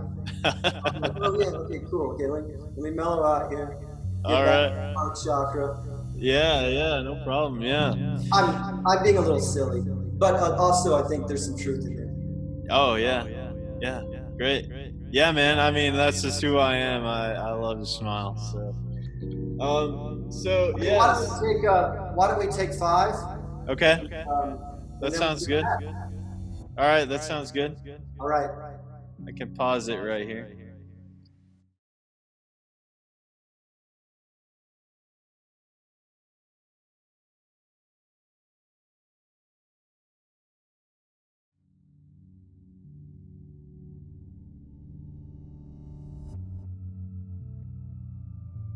So welcome back. We're in the second hour of the show, and going into this second hour, we're gonna talk about some of the topics of the day and kind of how we got into this whole diving down the rabbit hole experience that we're both going through, and that journey that we're both on, and which led us to meeting at the whole Anarchadelphia experience. But I know in my life it took a great tragedy to get me to really look at the world for what it is, and that came for me. It came with the death of my brother about 6 years ago. My brother committed suicide, and from that point on, it led me down the path toward looking at the world for what it really is, and for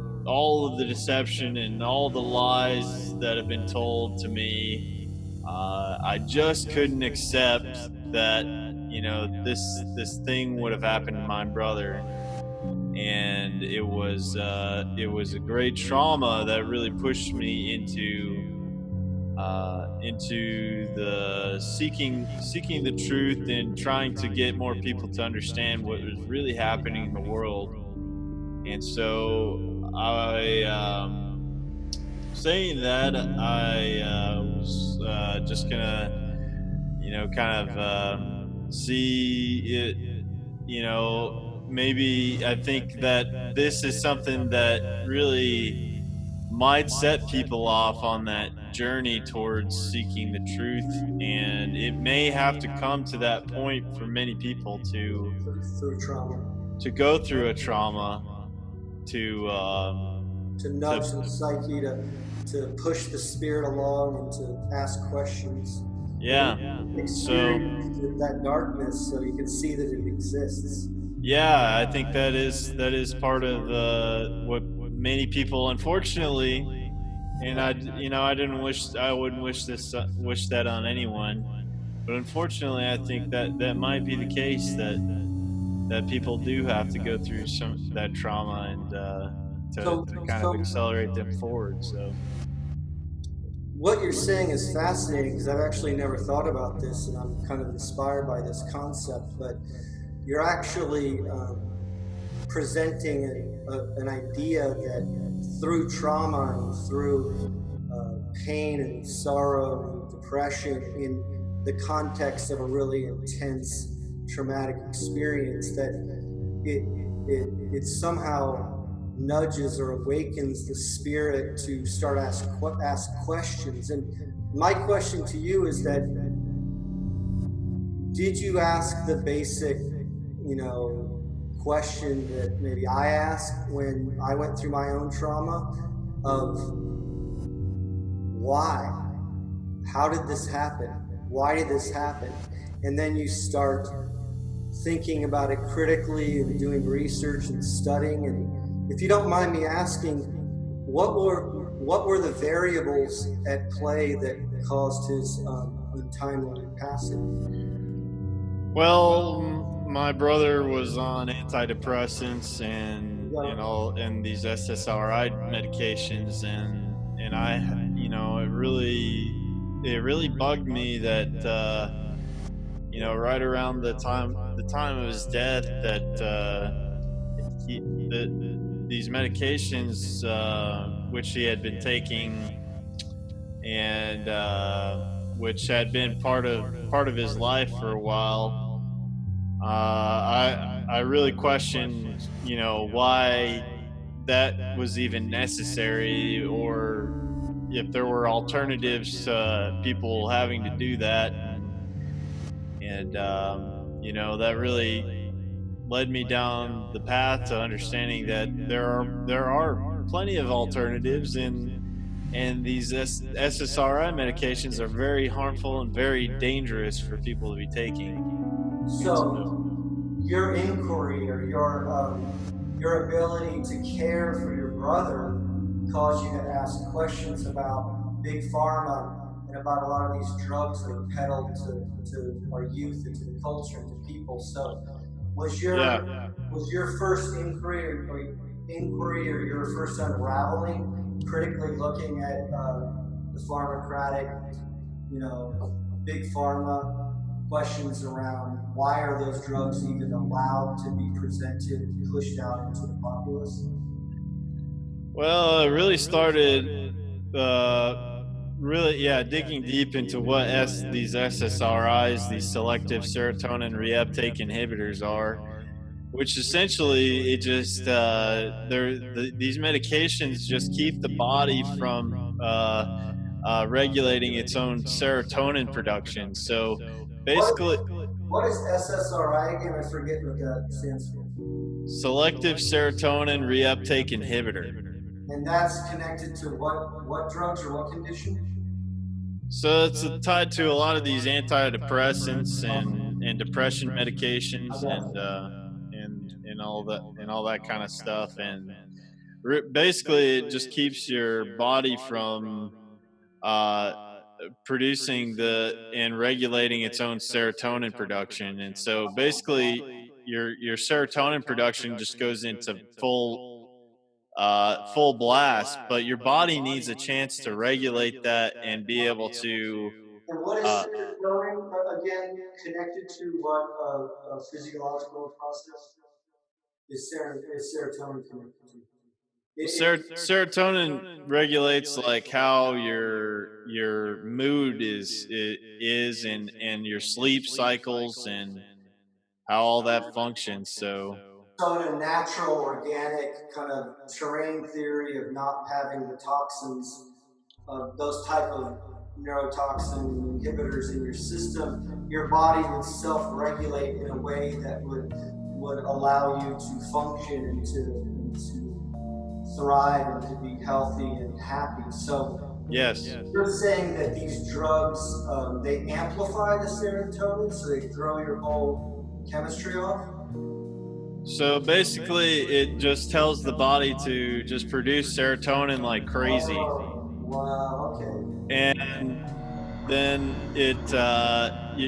your body naturally. it will produce the serotonin, but it'll draw it back so that you can have it naturally, so that you can be able to go to sleep at the right time, to feel happy, to I totally get it. So to reel it back to what this the general essence of this inquiry is that having the trauma of, say, your brother's suicide and his passing caused you to critically look at what influences were at play and why was he on these creepy drugs, and maybe if he wasn't on those, then he would still be here with you. So it puts you, I think what we're unveiling here, or kind of discovering together, is that through trauma, it develops a critical analytical mindset based in the trivia method, and asking heavy questions and using discernment and trying to solve the riddle of what went wrong, like what caused the trauma. So I can totally relate to the fact that experience that you had, nudged you along to start asking questions. And then pretty quickly, I'm sure within a few years, you had the epiphany like, oh, fuck. Big Pharma is the evil sorcery, black magic that was put in place that arguably unraveled my brother's ability to function and caused him to be so depressed to take his own life. And in that mental capacity to research for love and care for your brother, you unravel the darkness, this ancient force we talked about in the first show. Like, that darkness is manifested in these big eugenics, companies that are manipulating and harnessing our ability to thrive and be healthy through big, really dark, diabolical institutions like Big Pharma. And with that stated, would you mind if I went into my experience with that? Yeah, go ahead. Yeah, sure. And I know, we were talking a little bit beforehand here, and just this is kind of an interesting thing that we brought up, and that trauma may be the catalyst to going on this journey. So yeah, if you'd like to share your story about that. Well, and I thank you for your friendship, and I think we were destined to meet and become brothers in truth, and I hopefully maybe after this interview, this will be the hazing for my initiation into the Tinder tribe. If there's any other weird things I need to do, to be initiated, let me know. I'm not into weird sexual perversion. Bring that up, I'm gonna say no, and this tribe isn't for me. But that's the initiation into the dark arts right there, brother. Yeah, we don't go down that road. It's the liberal agenda and the weaponized polyamory and the open relationships, moral relativism, and the anything goes policy on the playa. That's not dark hex. I don't know what it is, brother. But so with that stated, again, we were talking initially about going into Tartaria, into the fake history, into the COVID stuff, and which we'll get to. But during the break, we both exchanged these stories. He was about how we got on this journey, and he asked me that. Greg asked me that at the first hour, and though I told all this other influences and elements and anecdotal revelries about what ignited me on my mystical path, there was one element that was really crucial that I didn't get to, and I was apprehensive about bringing it up, and I was inspired to maybe share this story. But before I tell my story that really profoundly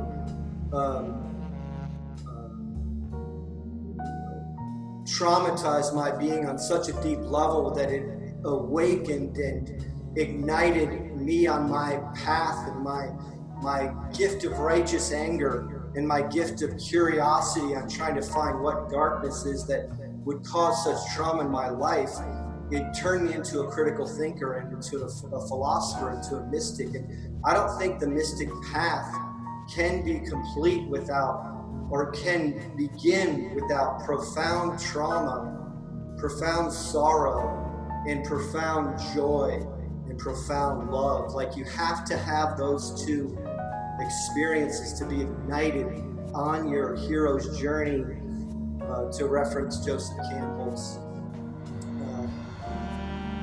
concept, up that ascensionist spiral path, up to back to the source. So before I tell this, I think everyone listening to this should consider, if they are listening to the Tinder Tribe, then they're probably interested in truth and interested in forbidden knowledge, interested in esoteric wisdom, interested in, all kinds of other things relevant with, for lack of a better word, this alternative media truth community that we're all entrenched in, and part of this like coven of researchers and mystics and rebel rousers and monkey wrenchers and paradigm smashers and iconoclasts. So everybody out there, reflect in on your own. What ignited you to awaken on your journey? Was it based in a traumatic experience that caused you to start questioning? And then did you use that ability to question to ask and to critique and to unravel and dismantle other false narratives?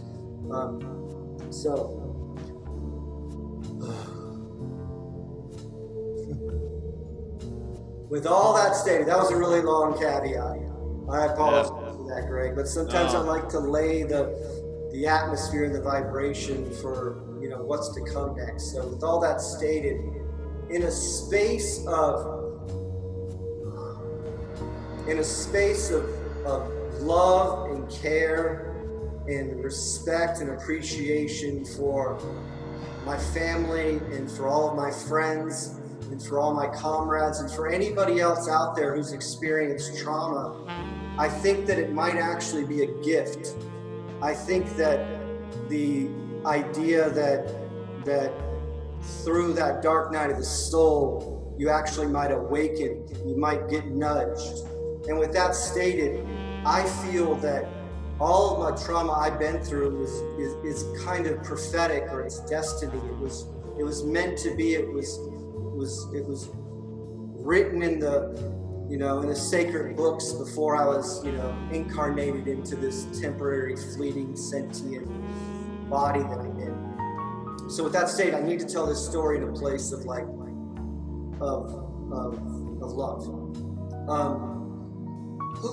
I've actually I never share this story with anybody. I don't talk about it.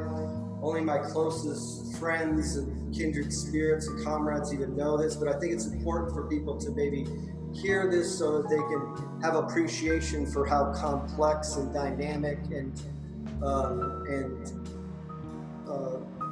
intertwined my personality is on all these different levels.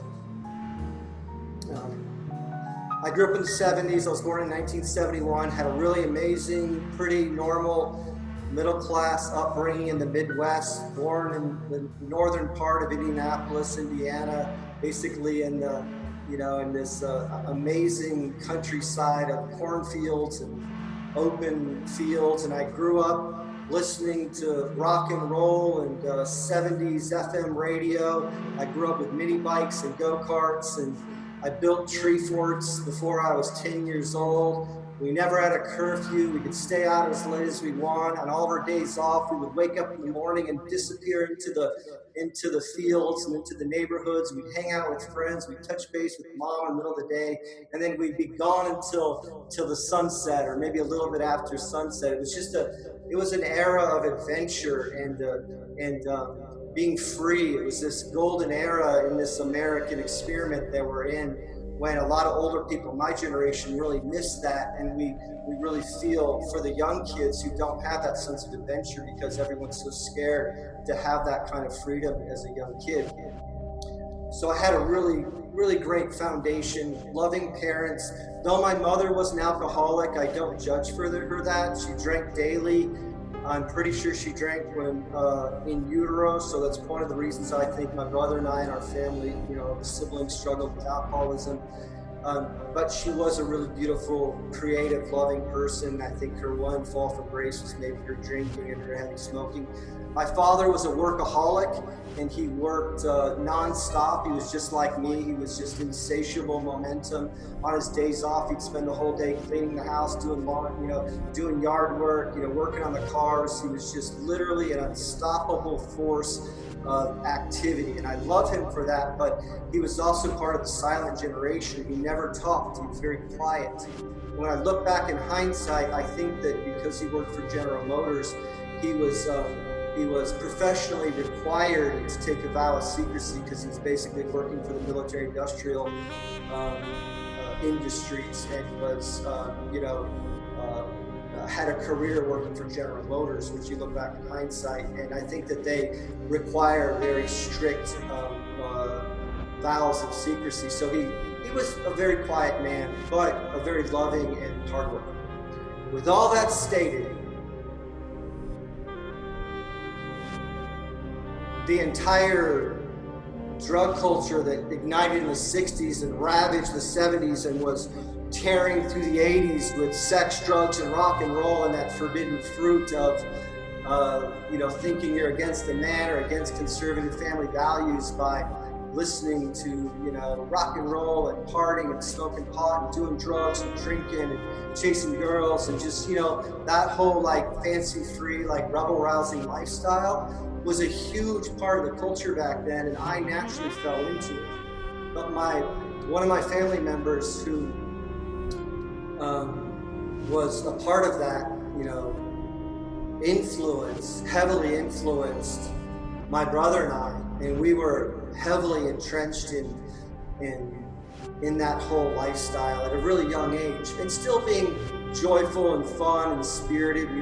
We got pretty entrenched in that party culture and that lifestyle early on. So I really started using drugs and drinking and smoking by the time I was 11 or 12 years old, because a part of the culture was celebrating that. It was a big part of the scene. And I think I'm stalling right now because I'm just trying to give a little foundation for this. Yeah. I'm going to come up to this moment that's really hard for me to talk about, but right before this event, my brother and I really became artists. We started learning how to draw, even though we were smoking a lot of pot and listening to cool music and in park, and kind of having little girlfriends, hanging out, and enjoying the elements, the positive tributes, that type of stuff.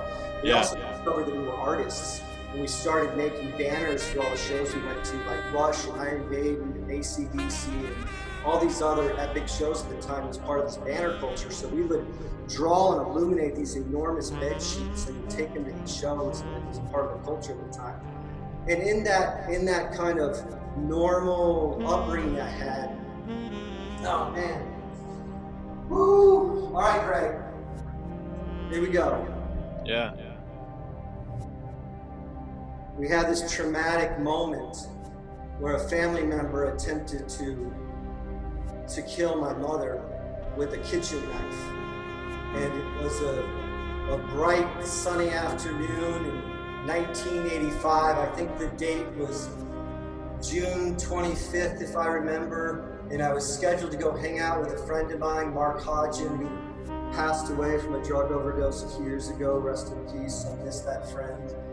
And we were watching, it was Saturday afternoon cartoons, and there was we were all sitting around, and the whole family was there except for my father, who was always traveling and wasn't home that much. And I think it was some commercial that triggered it, but the event happened really quickly when the family member got up and stabbed my mother. I was 14 years old. I was right there. And I instantly went into warrior mode, and I went after the person and took them down in a pretty aggressive way. And the entire thing was profoundly traumatic. the entire family crumbled and was destroyed. My mother was in and out of critical condition for 3 or 4 months, and then 5 years later ended up dying to, I think, probably complications resulting from that. And the family member went in and out of prison for a few years, and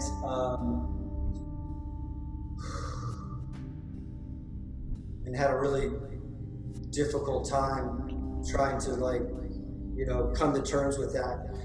Over the years, because of that trauma, I asked the same questions. And let me say really quick, there was a lot more detail in there, and it was very hard for me to just say that. Yeah. And however I said it with all kinds of, emotional elements. So I'm just going to allow that story to be presented, and I want to turn it into something positive.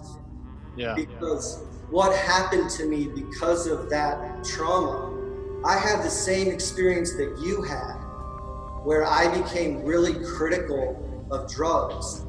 And I would blame the fact that I think the drugs, which was a cornucopia of stuff, just list anything popular at the time. And I think that was that influence. And also, prior to that, and for 3 years after that, I ended up unraveling and going. It was completely out of control. Was in and out of prison 2 second times. I was a total juvenile delinquent. I was totally unmanageable. My brother and I were out of control. The whole family fell apart. My sister went into a chaotic era. And something happened to me at 17, and I realized that I could draw, that I was an artist. I had known throughout the years as a young, growing up as a teenager, that we could draw. But it was something that I embraced it was right before my mother died, 2 years before, but I was a high school dropout. It took me 5 years to get out of high school because of all this stuff. I went back for the final year and finally passed all my classes, and I graduated, and I made the most overwhelming amount of artwork because I realized I was an artist and I could make art, and I could use art as a healing force to save me, to put me on the hero's journey up that path. And I realized after my mother died that I could never let her death be in vain, that I needed to make something of myself and to awaken an artistic identity that would represent her legacy well. And then over pretty quickly, I grabbed on at 17 to art, and I ended up graduating from high school and getting a scholarship to go to an art school for 2 years, the College of Art and Design, from 91 to 93.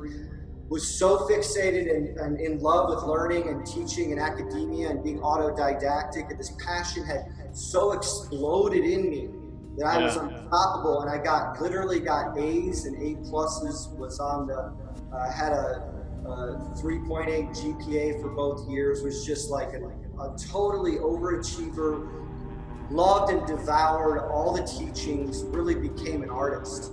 And then I ended up moving back to Indiana with my brother in 1993, and with his influence ended up getting into tattooing in 1993.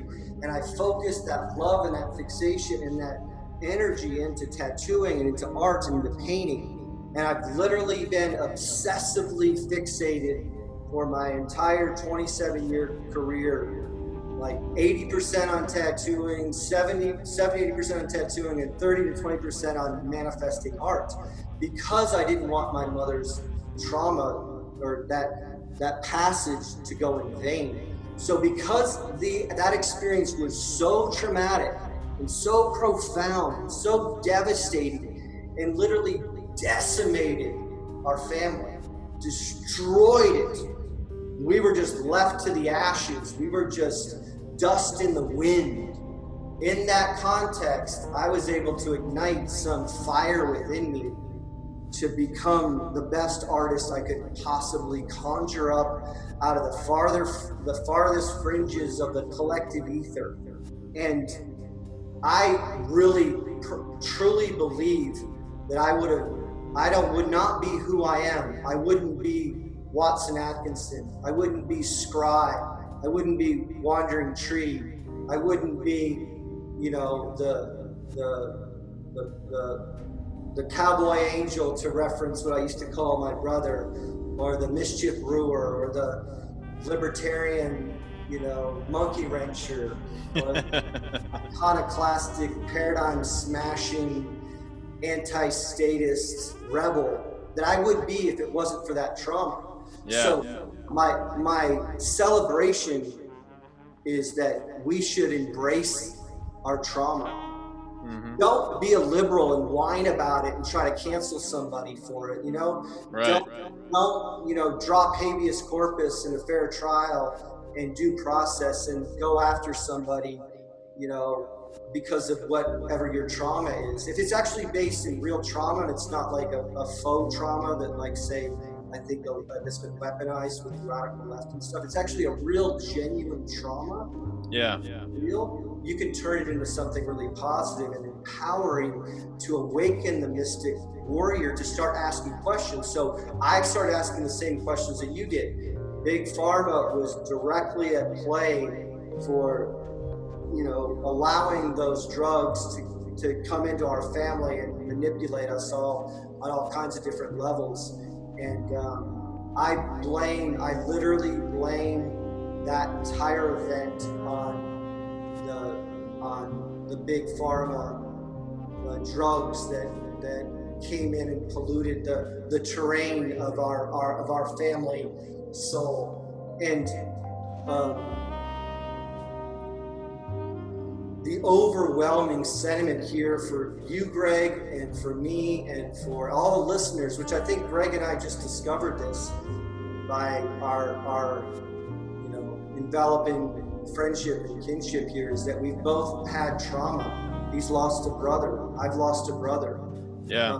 I lost a mother, and I lost a brother in another traumatic experience 9 years ago, when my twin brother, my identical twin brother, who looks just like me, we have the same history. Wow. We both got the tattoo at the same time, and we were just like, you know, we were super close. And he died of a drinking accident the night before our 40th birthday, and I was traumatized. It was literally one of the most profound and heaviest and densest moments of my entire life, and it really unraveled me, and I became very complicated and angry and urgently trying to figure out what forces at play caused that. And it was with his death that opened up the floodgates of me having the righteous anger representing his legacy about what kind of culture creates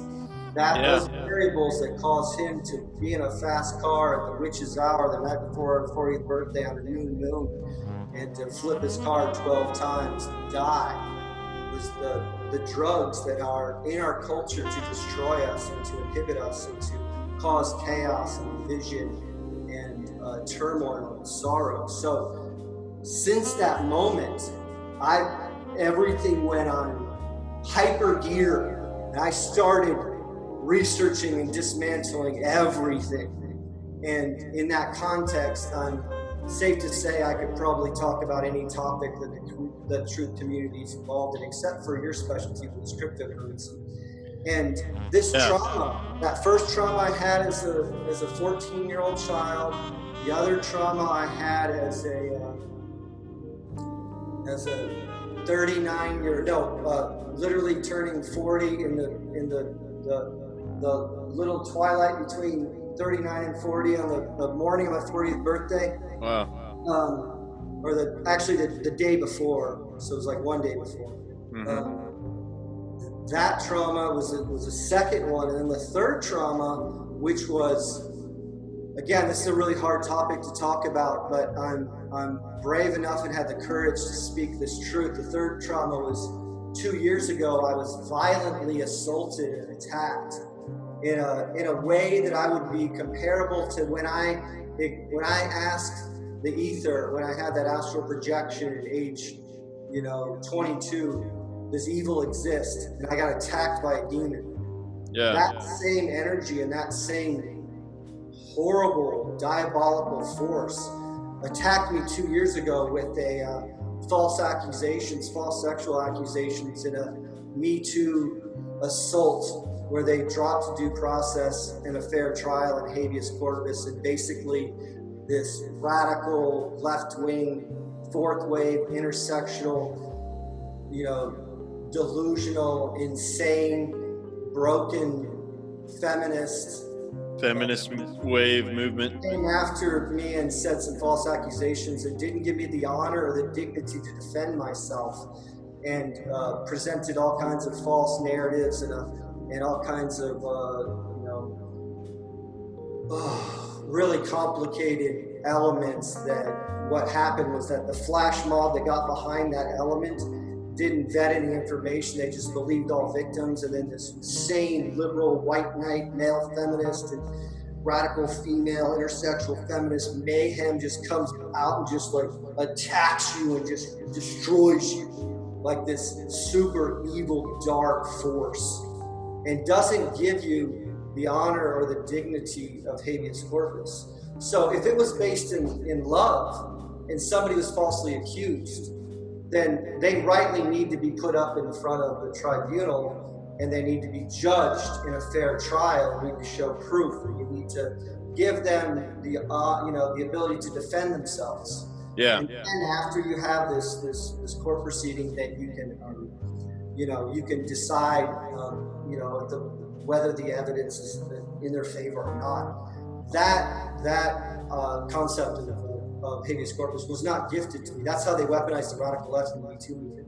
They'll use that weapon to go after anybody. They drop due process. They destroy. They cull. They have a season of sacrifice, and they go after and devour somebody's essence without giving them the ability to defend their truth. And if I was able to defend my truth, there were all kinds of anomalies with her story. She set up a weird camera that wasn't part of the normal security system.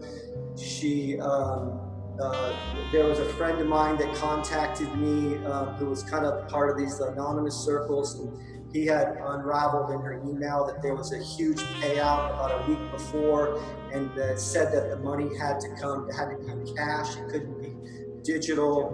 There was all kinds of creepy associations with this witchy Aleister Crowley Church of Thelema circle that she had gone and did like a guest spot at a few weeks before. And we had actually gotten into an argument prior to the conversation about the difference between black magic and white magic before I tattooed her. And she said she was in allegiance with Crowley's Church of Thelema, and was basically reiterating and parroting the narrative that she was indoctrinated with in this coven up in upstate New York, which I think is peddling a lot of super dark satanic tenets and radical left-wing open relationship, anything goes, polyamory, kind of like pleasure-oriented cult that I think she could have potentially been charged to do. The point being is that in that trauma, in that experience, I stayed relatively cool, except for when I tried to use my sacred masculine element and go after them and establish a due process with a social media tribunal where I told my testimony on the same Instagram hub that came after me. And it kind of backfired me because everybody was saying I was toxic masculine and that I was being aggressive, and that that I should just apologize and accept the false accusations and et cetera, and just be canceled and destroyed. Wow. The narrative is this: I've become so aware and so entrenched in that conversation, in unraveling the fallacies of the left. Yeah. On the left, I was literally a liberal, and on the left pretty much my entire life up until around, maybe the middle of Obama's, era, when I started questioning all of his, questionable antics, and then I've abandoned it since then. But I literally learned a lot about cancel culture and about feminism and about intersectional feminism, about all the complexities in that, in what the far left is peddling, that it's freed me from it. Like, my garden has been cleaned. Like, it was actually a blessing. Like, I have a friend of mine that says, that was meant to happen, Watson. You were meant to be attacked by some insane, out of control, demonic, unhinged, radical feminist narrative to clean your garden. Because now I have no allegiance to any of these insane liberals, which are completely out of context and not relevant now in this post-COVID era. No one cares about the social justice warriors. They've all they basically were canceled. That has kind of gone away off the map. Yeah. My essence and my history, not my essence, but my history has also been, I've always questioned the far right. So here I am now at this central perch, this kind of neutral perch, being politically homeless. I'm very critical of the left, which I wasn't as critical of before this. I'm very critical of the right. And now I'm free. My garden's been cleaned. I don't deal with any of these people anymore. I have no allegiance to these insane, radicalized, fringe polarities. And I'm in this beautiful kind of open terrain, this open pasture right now, and I find myself at an anarchy conference meeting you. And what is anarchy in its truest form? Sovereignty. It's sovereignty, it's natural law, and it's an anti-statist philosophy that's based in the idea that we can rule and govern ourselves. That we don't deal with it's anti-statist. And what's the left and the right? It's statism. So if that hadn't have happened, I wouldn't be as passionate I am about the true tenets of what real anarchy is and what real freedom and real sovereignty is. And first, the most liberating thing you can be is to be politically homeless and to be not showing any allegiance to the left or the right. And that's my way of turning trauma into something positive. And to, 3 profound episodes, age 14, age 39, and age 47, or 46, 47. And I feel like I'm completely ignited and raw. Like Rumi has this really beautiful quote that I think is an epitaph on his, Rumi being the mystic poet from like 700 years ago from Persia, is that, the poetic, concise little axiom is, I am raw, well done, and burnt to a crisp. Now more than ever, I understand what he meant. When I was younger, it sounded silly. I didn't get it, but now I get it. And I think what the journey is, what the illuminated resistance is, what the truth community might actually be based in is some kind of trauma. And how do you assimilate and how do you turn that trauma into something? How do you turn base consciousness, like the low vibration of trauma, how do you have your alchemical transmutation, and how do you turn that energy into gold, into light, into lux? That's basically what we're talking about, Greg. Right. We turn the trauma, we turn the sorrow into gold. We turn base consciousness into gold on a metaphorical level. So I think that's a powerful idea, and I don't know if I've actually heard it in the context of this community. Was there trauma that ignited you? And then having that as a confession and a way to heal, like me talking like this, I've never talked about this. I don't ever talk about this. I suppress it. And instantly I feel lighter. See, I mean, same here. And, from having some conversations with, the people that I brought on the show, many people have been traumatized by maybe not the same types of trauma, but they've been traumatized in different ways by the state and by, experiencing issues of standing up for their own, their own human rights, and having them ignored by, and abused by the state. And so, there's multiple ways, but yeah, I do believe that and that's why I do hold compassion for people that may not be getting it right now, and what's going on in the world is because, well, maybe they have to go through some type of trauma. It has to be very powerful for them to shake out of the slumber that they're in. Wow, that's powerful, man. I really like where this is going.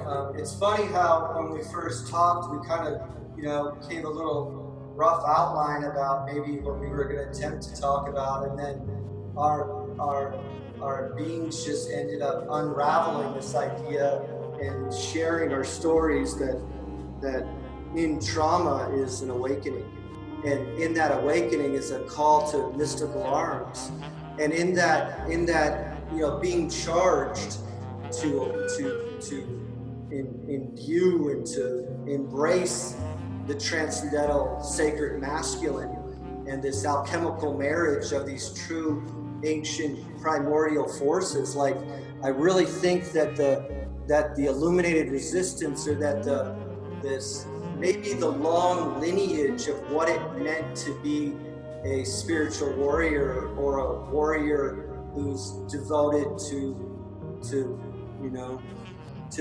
the great mystery, to the highest high, to all these positive attributes we associate with high frequency consciousness, is that it merges these forces, and you're able to be really gentle and caring and sweet and loving and nurturing and healing and compassionate and empathetic, and at the same time, you're able to be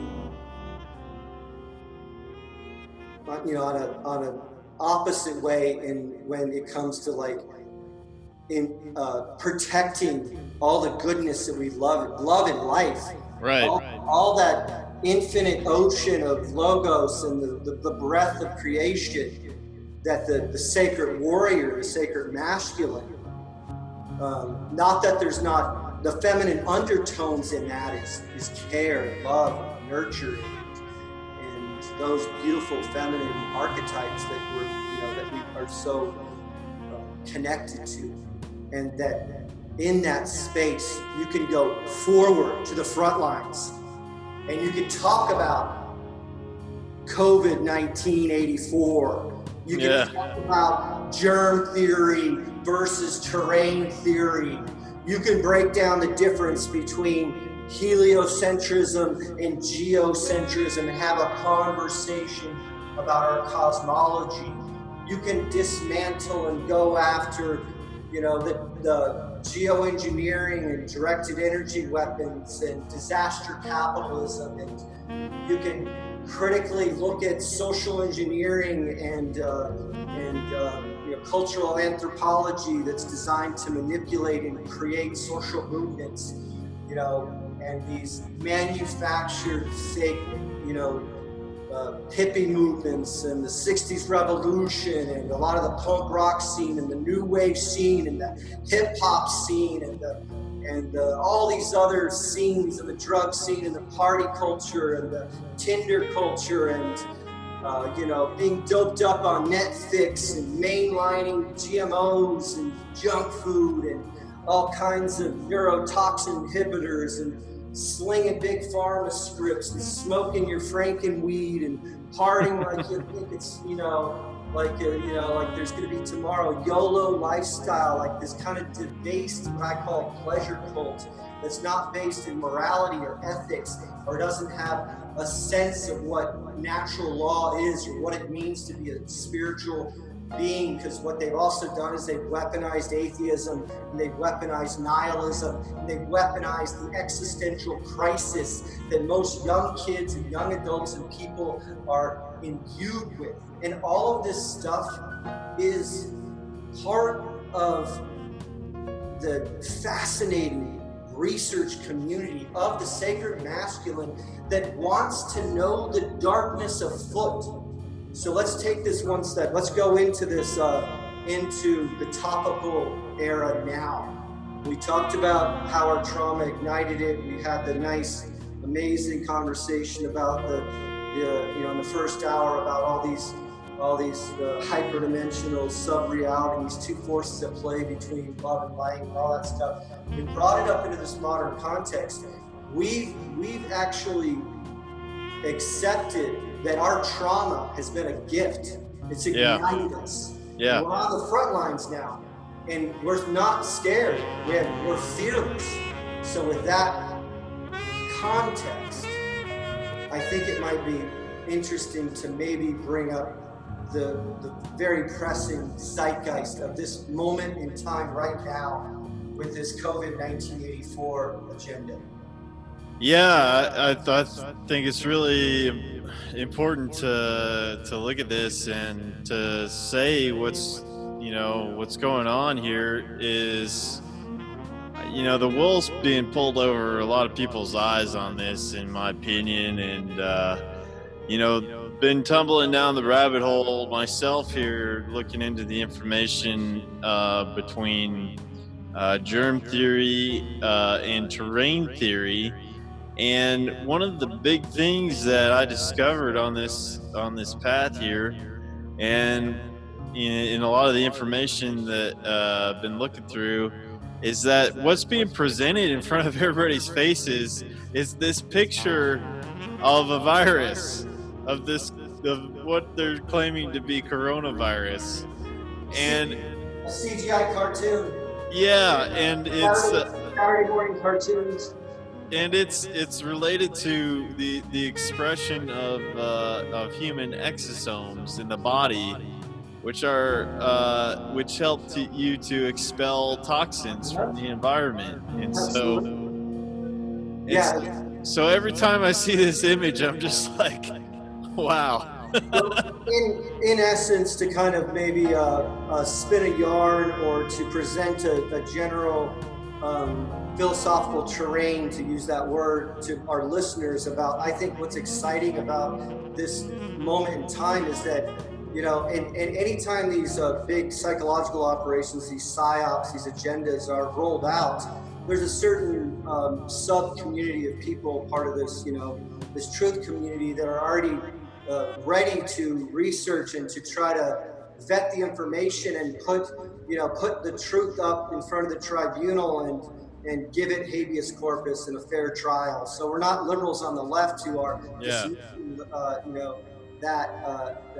fair trial for truth, but we're actually seekers that are imbued in truth. So we put it up in front of this court, this this ministry of truth or whatever. And what we quickly find out is that the germ theory is a theory. It's hypothetical speculation established with a guy in the late 1800s, or I'm not sure exactly. I think it was the tail end of the 1800s. His name was Louis Pasteur, and he presented this idea that germ theory or viruses exist outside the body, and they cause illness and sickness. And these contagions that you can breathe out, other people can get infected with them, and those are living, breathing viruses that multiply, infect other people, and then get into that other host and make them sick, and then they infect somebody else, and it's this domino effect while these pandemics spread through these viruses. At the same exact moment that he was presenting this idea, this guy named Bouchamp, Anthony, spelling it right? Yeah. Antoine Bouchamp. He was instantly presenting what I feel is the true science, not the pseudoscience of germ theory.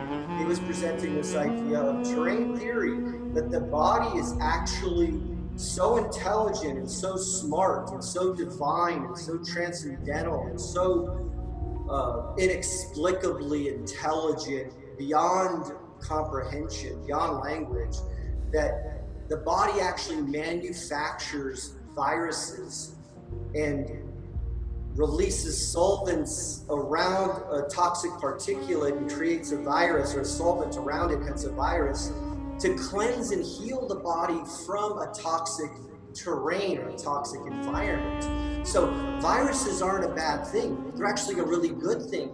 They've turned viruses into some boogeyman, into some, the new terrorist, or the unseen, death lurking around every corner, when really you want your body to create viruses to cleanse itself and to heal itself.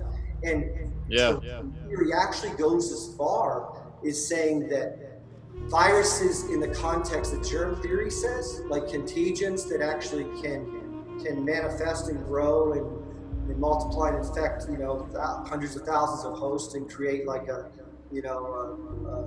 fractaling kind of pandemic, that they don't exist at all, that it's all a misnomer, it's all based in fake pseudoscience. And the thing that's fascinating is the one idea, or the academic concept that's in defense of saying that germ theory is pseudoscience and theoretical nonsense, is stupid as the heliocentric model, or in evolution, or in presenting this idea that consciousness can be arrested and put in a flash drive and uploaded into the next AI cyborg.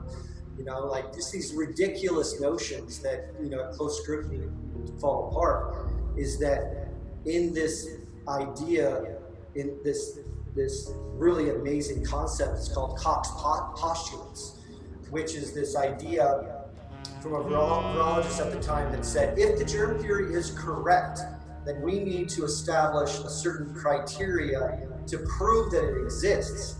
And being a layman philosopher and not being a virologist, or not, going to school for this, research of interest, I'm presenting these ideas from this, perspective. So forgive me if I'm just going to give you a general overview of this, but I think the general idea with Koch's postulates is that if a virus exists, you have to actually be able to isolate it, to take it from an infected host, to isolate it and to purify it, and to get all its garbage out of it, to purify it, to get it to multiply, to actually get it to grow into some cellular structure and watch it grow, and then to infect another host with this virus, to get that host sick and then have it infect their body, and to take the virus out of their body and to do the same process again and isolate it, make it grow and infect another host. Right. That, if germ theory was correct, that would be so easy to do. It would be basic, things you would do in virology class in college. That you could virology 101, yeah. Never been satisfied. There's no proof that viruses exist. On the contrary, what they do is they use these electron microscopes or something that actually, the only way to view the cellular matter is they actually have to destroy it, and it's dead, and then they like stain it, and then you look at it and you're looking like at a dead animal. It's like, imagine trying to study life from looking at a magic ball that's been pressed in between two plates. Yeah. A bunch of whatever, and then you wouldn't actually have any concept of what life was. So they can't actually see a living, breathing virus that can multiply. So the entire germ theory is based on a theoretical, speculation, theoretical concept that's never been proven. Viruses don't exist. But in the true, I think, transcendental science, the true transcendental wisdom of terrain theory, is that it makes sense that the creator, that this great, stunning manifestation of life would actually create a defense mechanism to heal the body. So viruses, toxins in the environment, are actually good. The body manifests them and creates them to get rid of toxic particulates, to get rid of dead cellular structure, get rid of neurotoxin inhibitors to get rid of the GMOs and the nanobots and the aluminum and the strontium and the creepy, genetically modified frankenfood particulates. And it's so what's happening now is that when you throw in the mix of that and you add injury to insult, we have this new technology, this 3, 4, 5G technology. With each new generation, it gets more intense, it gets more aggressive, it has more of an impact on our physiology and our health.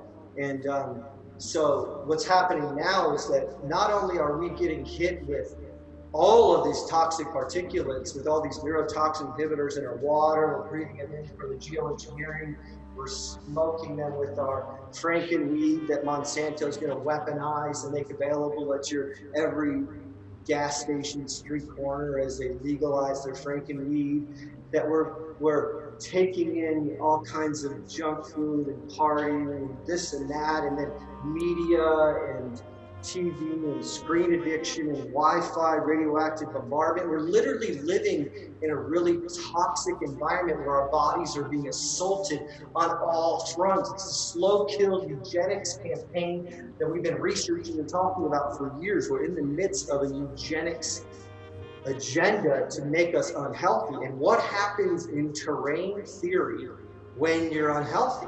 Your body, generally speaking, most people are creating viruses to help heal the body. And in those viruses, and forgive me if I don't get this exactly right, but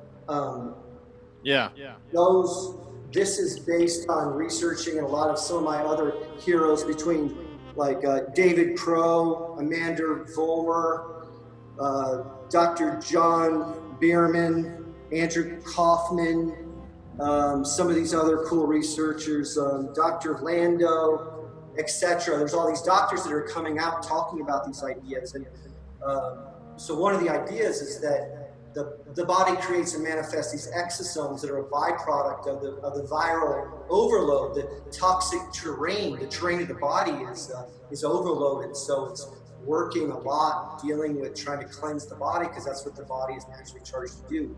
In that context, it releases these exosomes.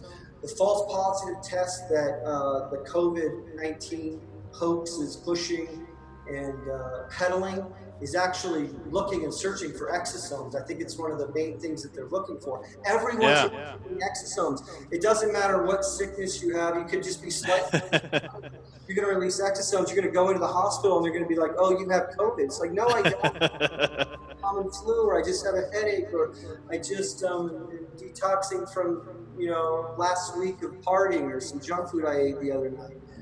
So what's so dangerous about this is that in how they've weaponized it is that not only have they mind controlled, manipulated everybody to believe in germ theory that contagions exist, but also that everybody's affected by this toxic wasteland. We're creating and manifesting all these viruses and exosomes, and naturally when you go in to get tested, you're probably going to get a false positive test that says you have COVID.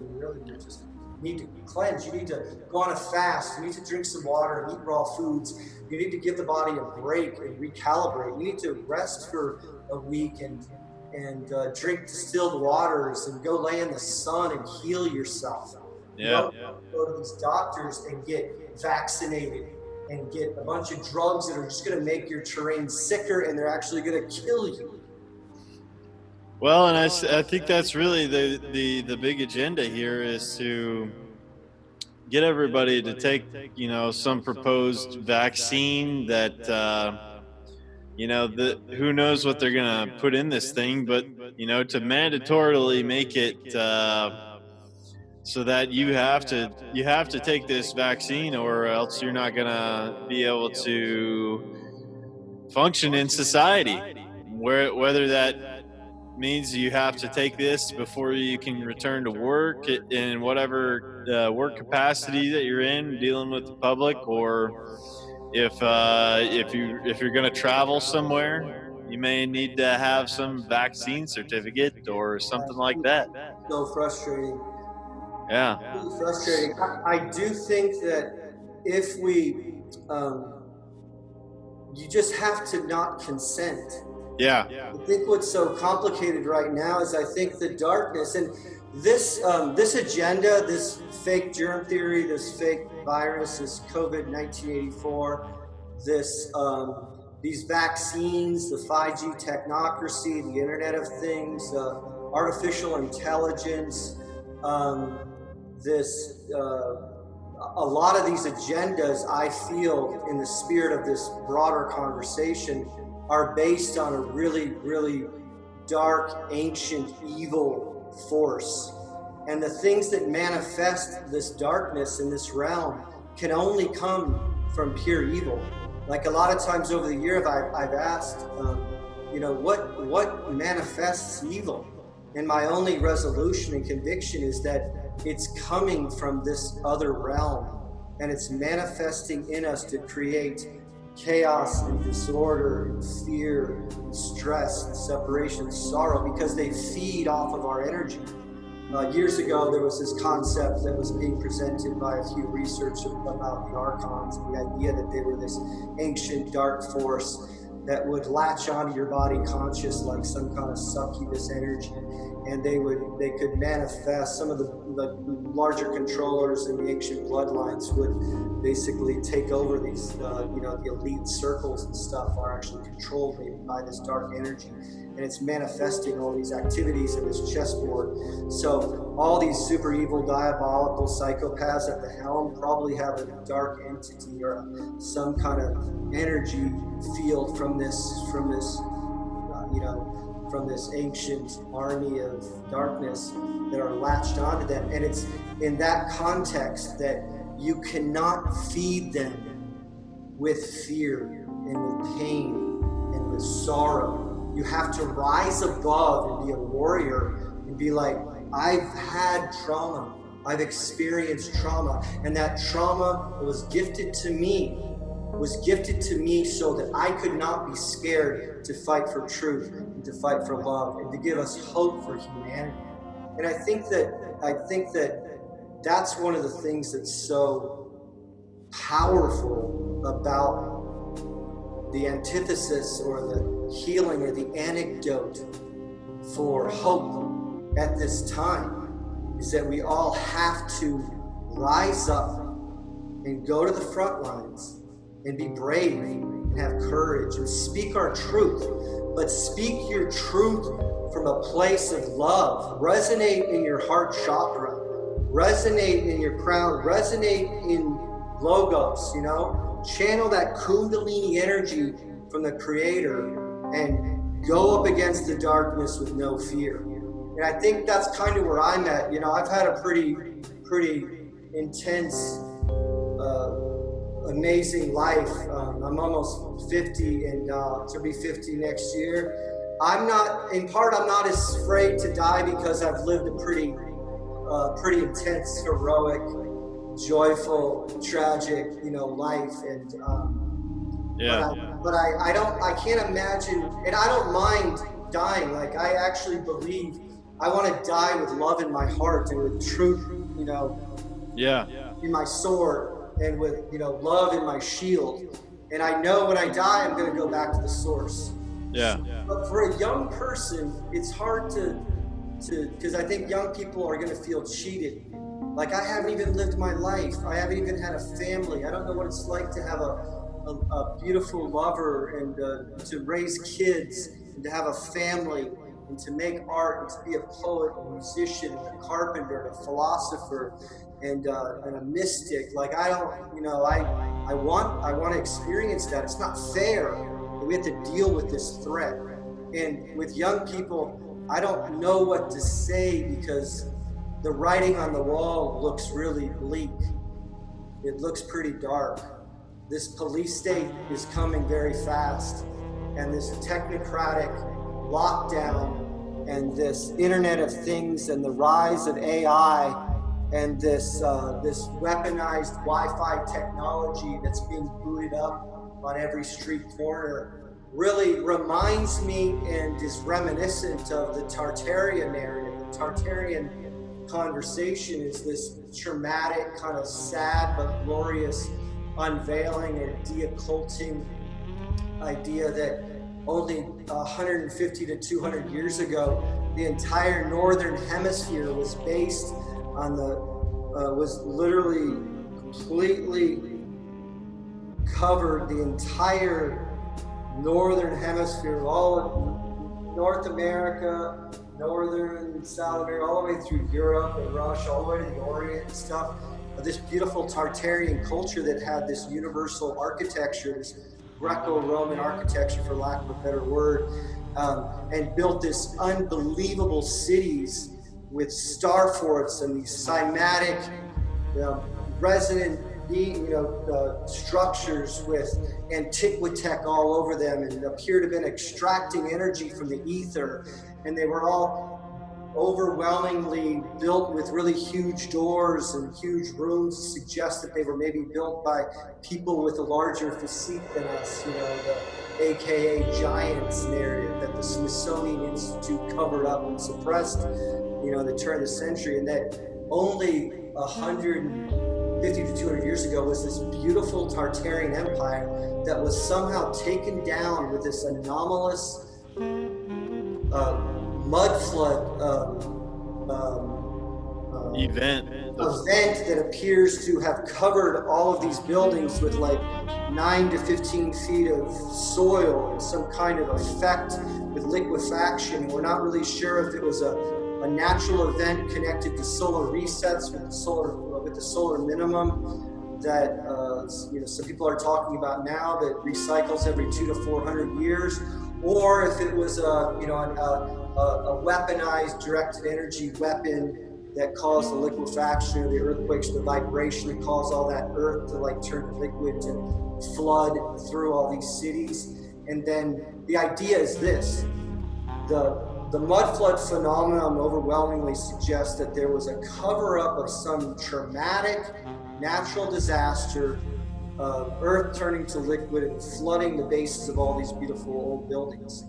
And that in that, whatever happened, Tartaria was taken down, and all the giants were decimated, the whole culture was wiped out, and we're living on the carcass of the Tartarian Empire. Literally, everywhere you go, you see stunning mud flood evidence, and you see stunning Greco-Roman buildings. Okay, here's the general thing. If you initially thought that all those beautiful old buildings were being built by Freemasons, they weren't. They already existed. They were built by Tartaria.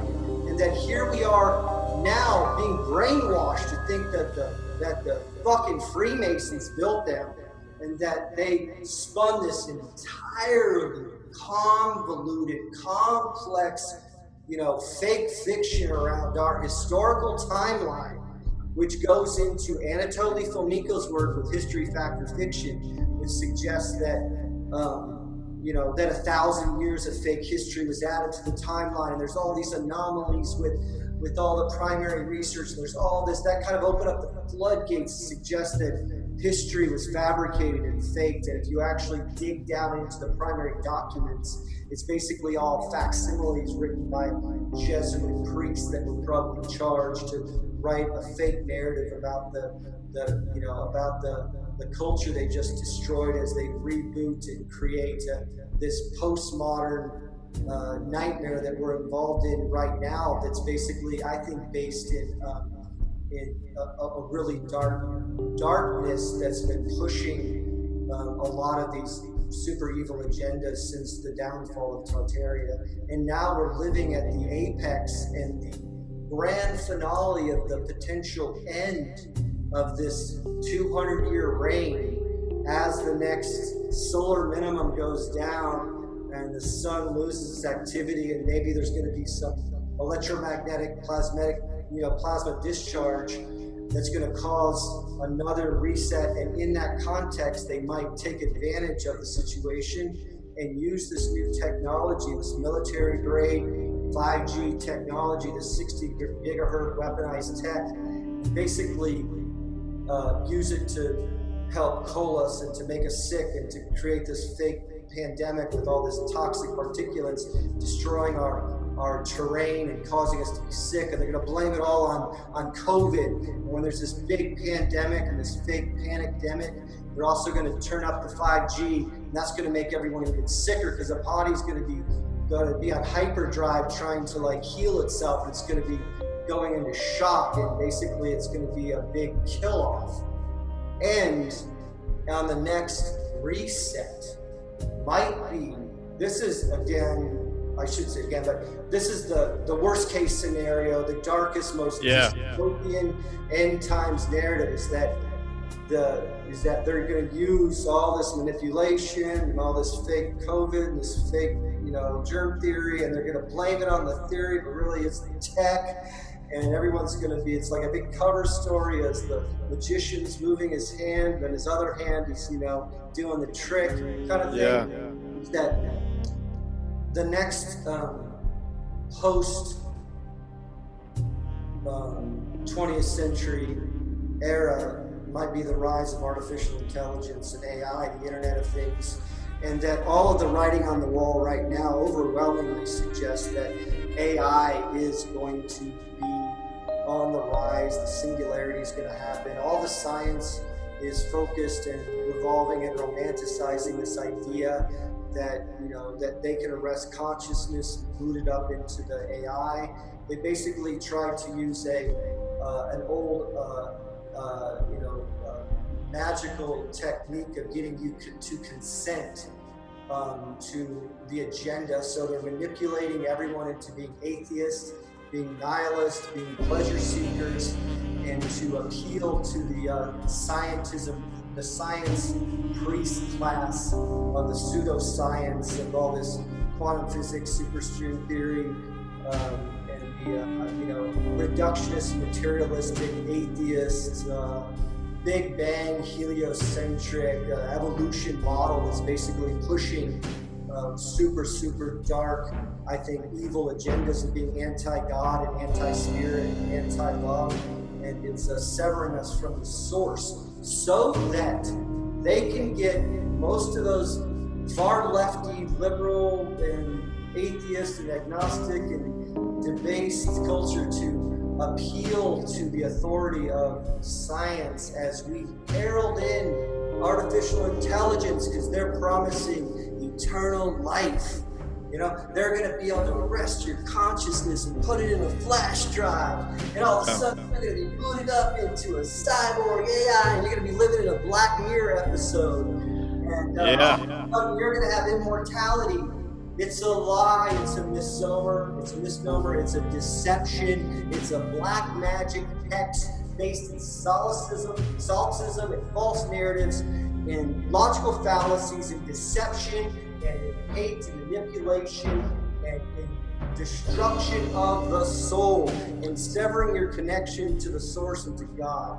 And that arguably, if we don't rise up, could come. The rise of artificial intelligence, and the next reset will be the downfall of Homo sapien, the rise of Homo tech, and it'll be the singularity nightmare that's been prophesized in all these movies. Everything that I've looked into, and a lot of the things that I've, intuitively, kind of in even in dreams, have looked at this as a great possibility for the future. But I think it is two choices that are coming upon us: is do you retain your humanity, or do you go down that path? And I think it is all free will, and that is the choice upon us right now. Is do we become self-reliant and away from that system and let that system crumble and focus on our humanity and becoming back into the earth, growing our own food, helping our neighbors, being connected with each other, going towards that connection of love and to the connection with God and the source. And I really think that is the solution that I want to work towards, and that's the message that I want to get out to people, and to, you know, younger people that may be listening to this, is that that's the solution, and it's not coming from any external system or anything like that. It comes from yourself, and reclaiming your humanity, Yes. and and and screw this whole social distancing bullshit. Go hug your friend, go hug your, you know, go hug your parents, and go hug the people that you love, because you know that's the main driver of this whole thing, is fear and separation from each Yeah. other. I So think I totally get behind you, and I think on that high vibration of actually being based in doing really positive things that we would naturally be inclined to intuitively be drawn to, like what you said with gardening and going back to the earth and being soulful and going for hikes and you know, being your true essence, you know, being an artist and a poet and a philosopher and a researcher and a lover and a parent. Like, those are the things that we're meant to be here, and we can embrace those things and represent that, and that vibration can represent this long, rich tradition of what it means to be a Homo sapien, what it means to be based in natural law and to be based in true, you know, mystical anarchy, and to be anti-statist in the sense that we're not gonna fall for this left-right, red-blue paradigm, and we're not gonna be based in fear, and we're not gonna be based in these false narratives that are pushing germ theory and the Hegelian dialectic and, you know, cognitive dissidence and all of these other you know, frustrating tricks that keep us, you know, from realizing who we are. So I think that your sentiment that what we really need to do is resonate in our truth and to embrace our trauma, whatever that might be, to accept it, to have your dark night of the soul, to put it behind you and thank it, to be like, thank you for that trauma. It's going to make me stronger. And then we push forth and we speak this truth with love and conviction and care for the human condition. And in that context, if you're resonating in that spirit, the one thing they can never, ever take from us is our communion and our sacrament with going back to the source. If you're based in all those loving, you know, positive attributes, you're destined to go back to the sacred coven in those higher dimensions and commune with all the ascended masters and with your deceased loved ones. And we can see our brothers again, and I can see my mother again, and I can gaze upon my ancestors, and I can have a conversation with some of my sage heroes, and then decide if I want to come back, because they'll never get rid of the source. The source is infinite. It's timeless. It'll be here forever. And this moment in time, this dark night of the soul for the human condition, this cannot last forever. You know, with every dark night, the sun always rises again. You know, there's darkness and there's light, and there's darkness and there's light. Maybe this is some cycle. Maybe this is some rhythm of nature.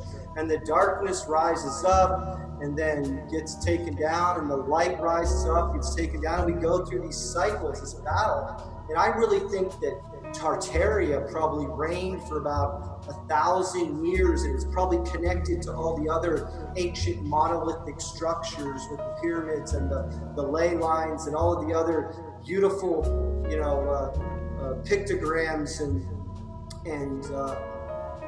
ancient remnants of different cultures that are, you know, part of our super ancient deep past that, say, John Levy represents in some of his videos. And that there's a possibility that the darkness had a reign for 200 years. And we had this horrible dark night of the soul known as the 20th century. This mass genocide and this huge assault on freedom and on truth and all these creepy agendas at play and all these world wars and these psyops and these sleeper agents and this MK Ultra manipulation and weaponized culture, weaponized anthropology. Like, go down the list of the darkness that has consumed this modern nightmare we're living in. But what if, Greg, we have the power to not consent and allow, to be conscientious objectors, to resist the darkness afoot, and to fill our beings full of light, so much so that millions of us radiate, and we prevent the rise of artificial intelligence, we prevent the Internet of Things, the 5G technocratic police state, New World Order, nightmare that's, threatening us right now. But we do it in a place of calmness. We can be that righteous hero that's on the front lines with no fear. And I think that I'm there. I've arrived. I'm not scared anymore. And though I have a lot of righteous anger in me, and I'm super pissed about the cancel culture that tried to cancel me, and I'm really angry about losing my brother and all the complicated variables in tow that I have problems with that I think influence his demise. And I'm really, though I'm over all of these things and still super sad and upset about what happened to me as a 14-year-old kid, I'm not whining and complaining about it like some victimhood snowflake liberal cuck like they do nowadays. I'm not turning it into something negative. Yeah. I'm actually turning it into something powerful to ignite us, to get us ready to speak our truth. And with that stated, I think that both of us can relate to this idea that, we're wanting to unravel with the scientific method, and with discernment, and with the Trivian method, and with logic, reason, and common sense. We want to vet the truth. We want to put all topics up in front of the tribunal and study and research and weigh the balance between the germ theory and the terrain theory, and heliocentrism and geocentrism, and consciousness being infinite, and the promise of immortality with AI. And we want to look at the truth and study it for weeks and for months and for years, and be able to have an educated handle on defending whatever truth is presented.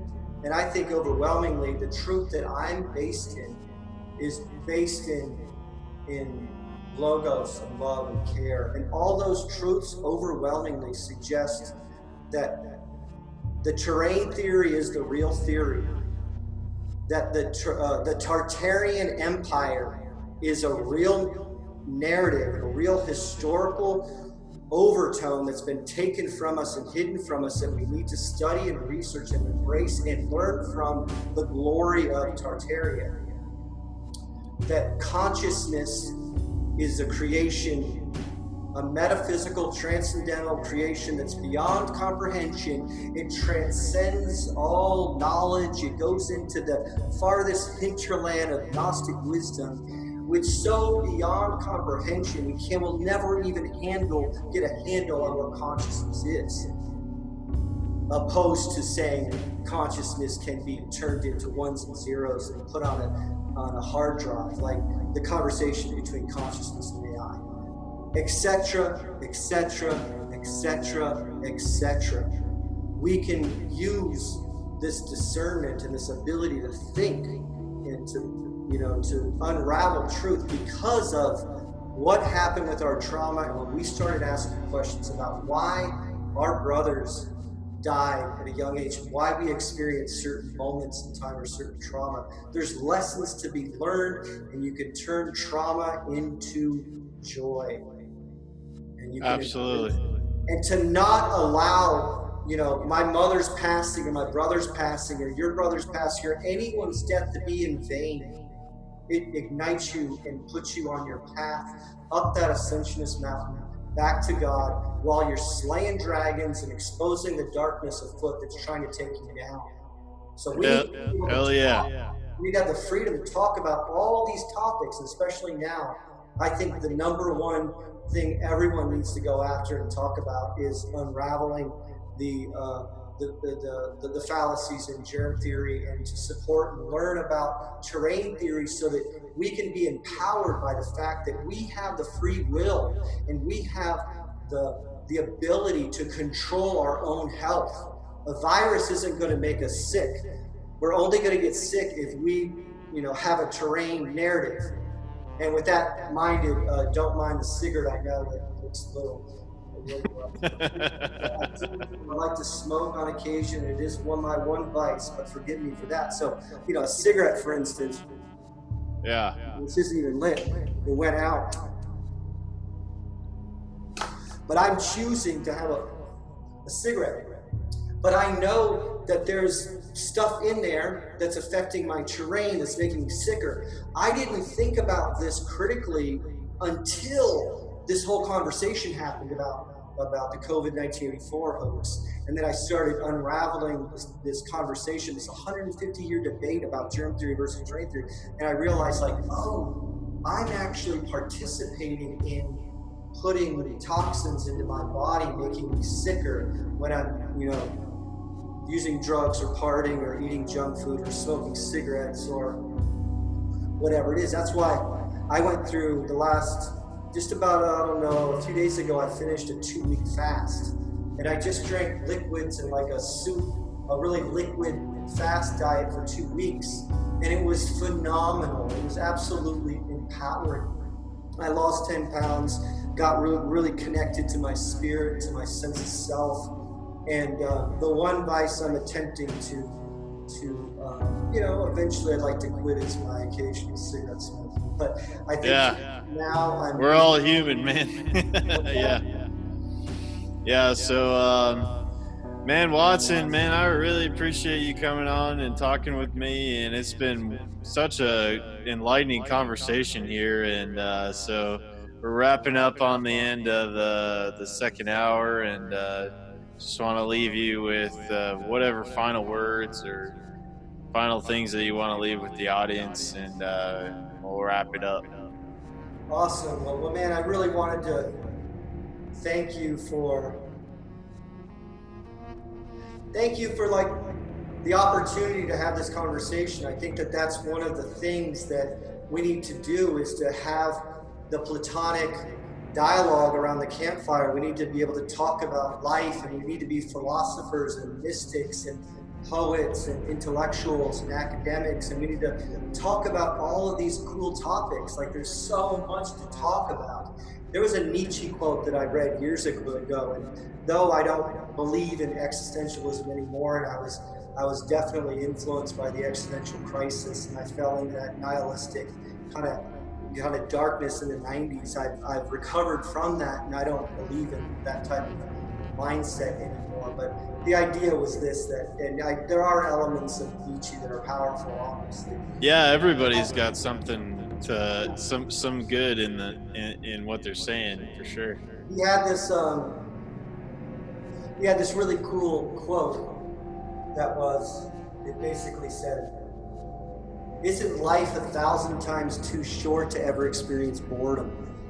And I never understood boredom. I've never, ever been bored. It's not even a concept that I can relate to. I'm just absolutely curious about life. I love life. To reference Iggy Pop, I have a lust for life that's like so passionate and so intense and so full of fire. I'm just ignited with this love of breathing and being human. And in that element, I think that we do, when you do have that fire within you, that you want to be able to have the freedom to have conversations about all of these cool topics. And that's why I like talking about mysticism as much as I like talking about politics and control matrix.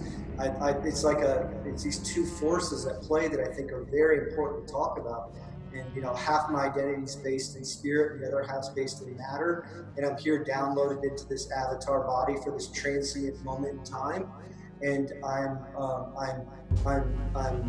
able to acknowledge the light and the darkness. And I think that if there's anything that people get from this, it's being able to balance those two forces and to be able to connect with kindred spirits like you in this Tinker Tribe collective. That I hope that this document will initiate me into this little coven.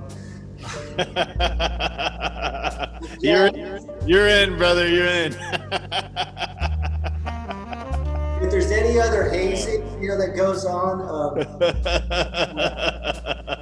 I just hope it's based in spirit and logos, and maybe challenge me to write absolutely Opus Magnus poem or something like that, and see what I come up with, or conjure me to being a masterpiece comparable to like Mona Lisa. Pushing each other to become better versions of ourselves. Absolutely.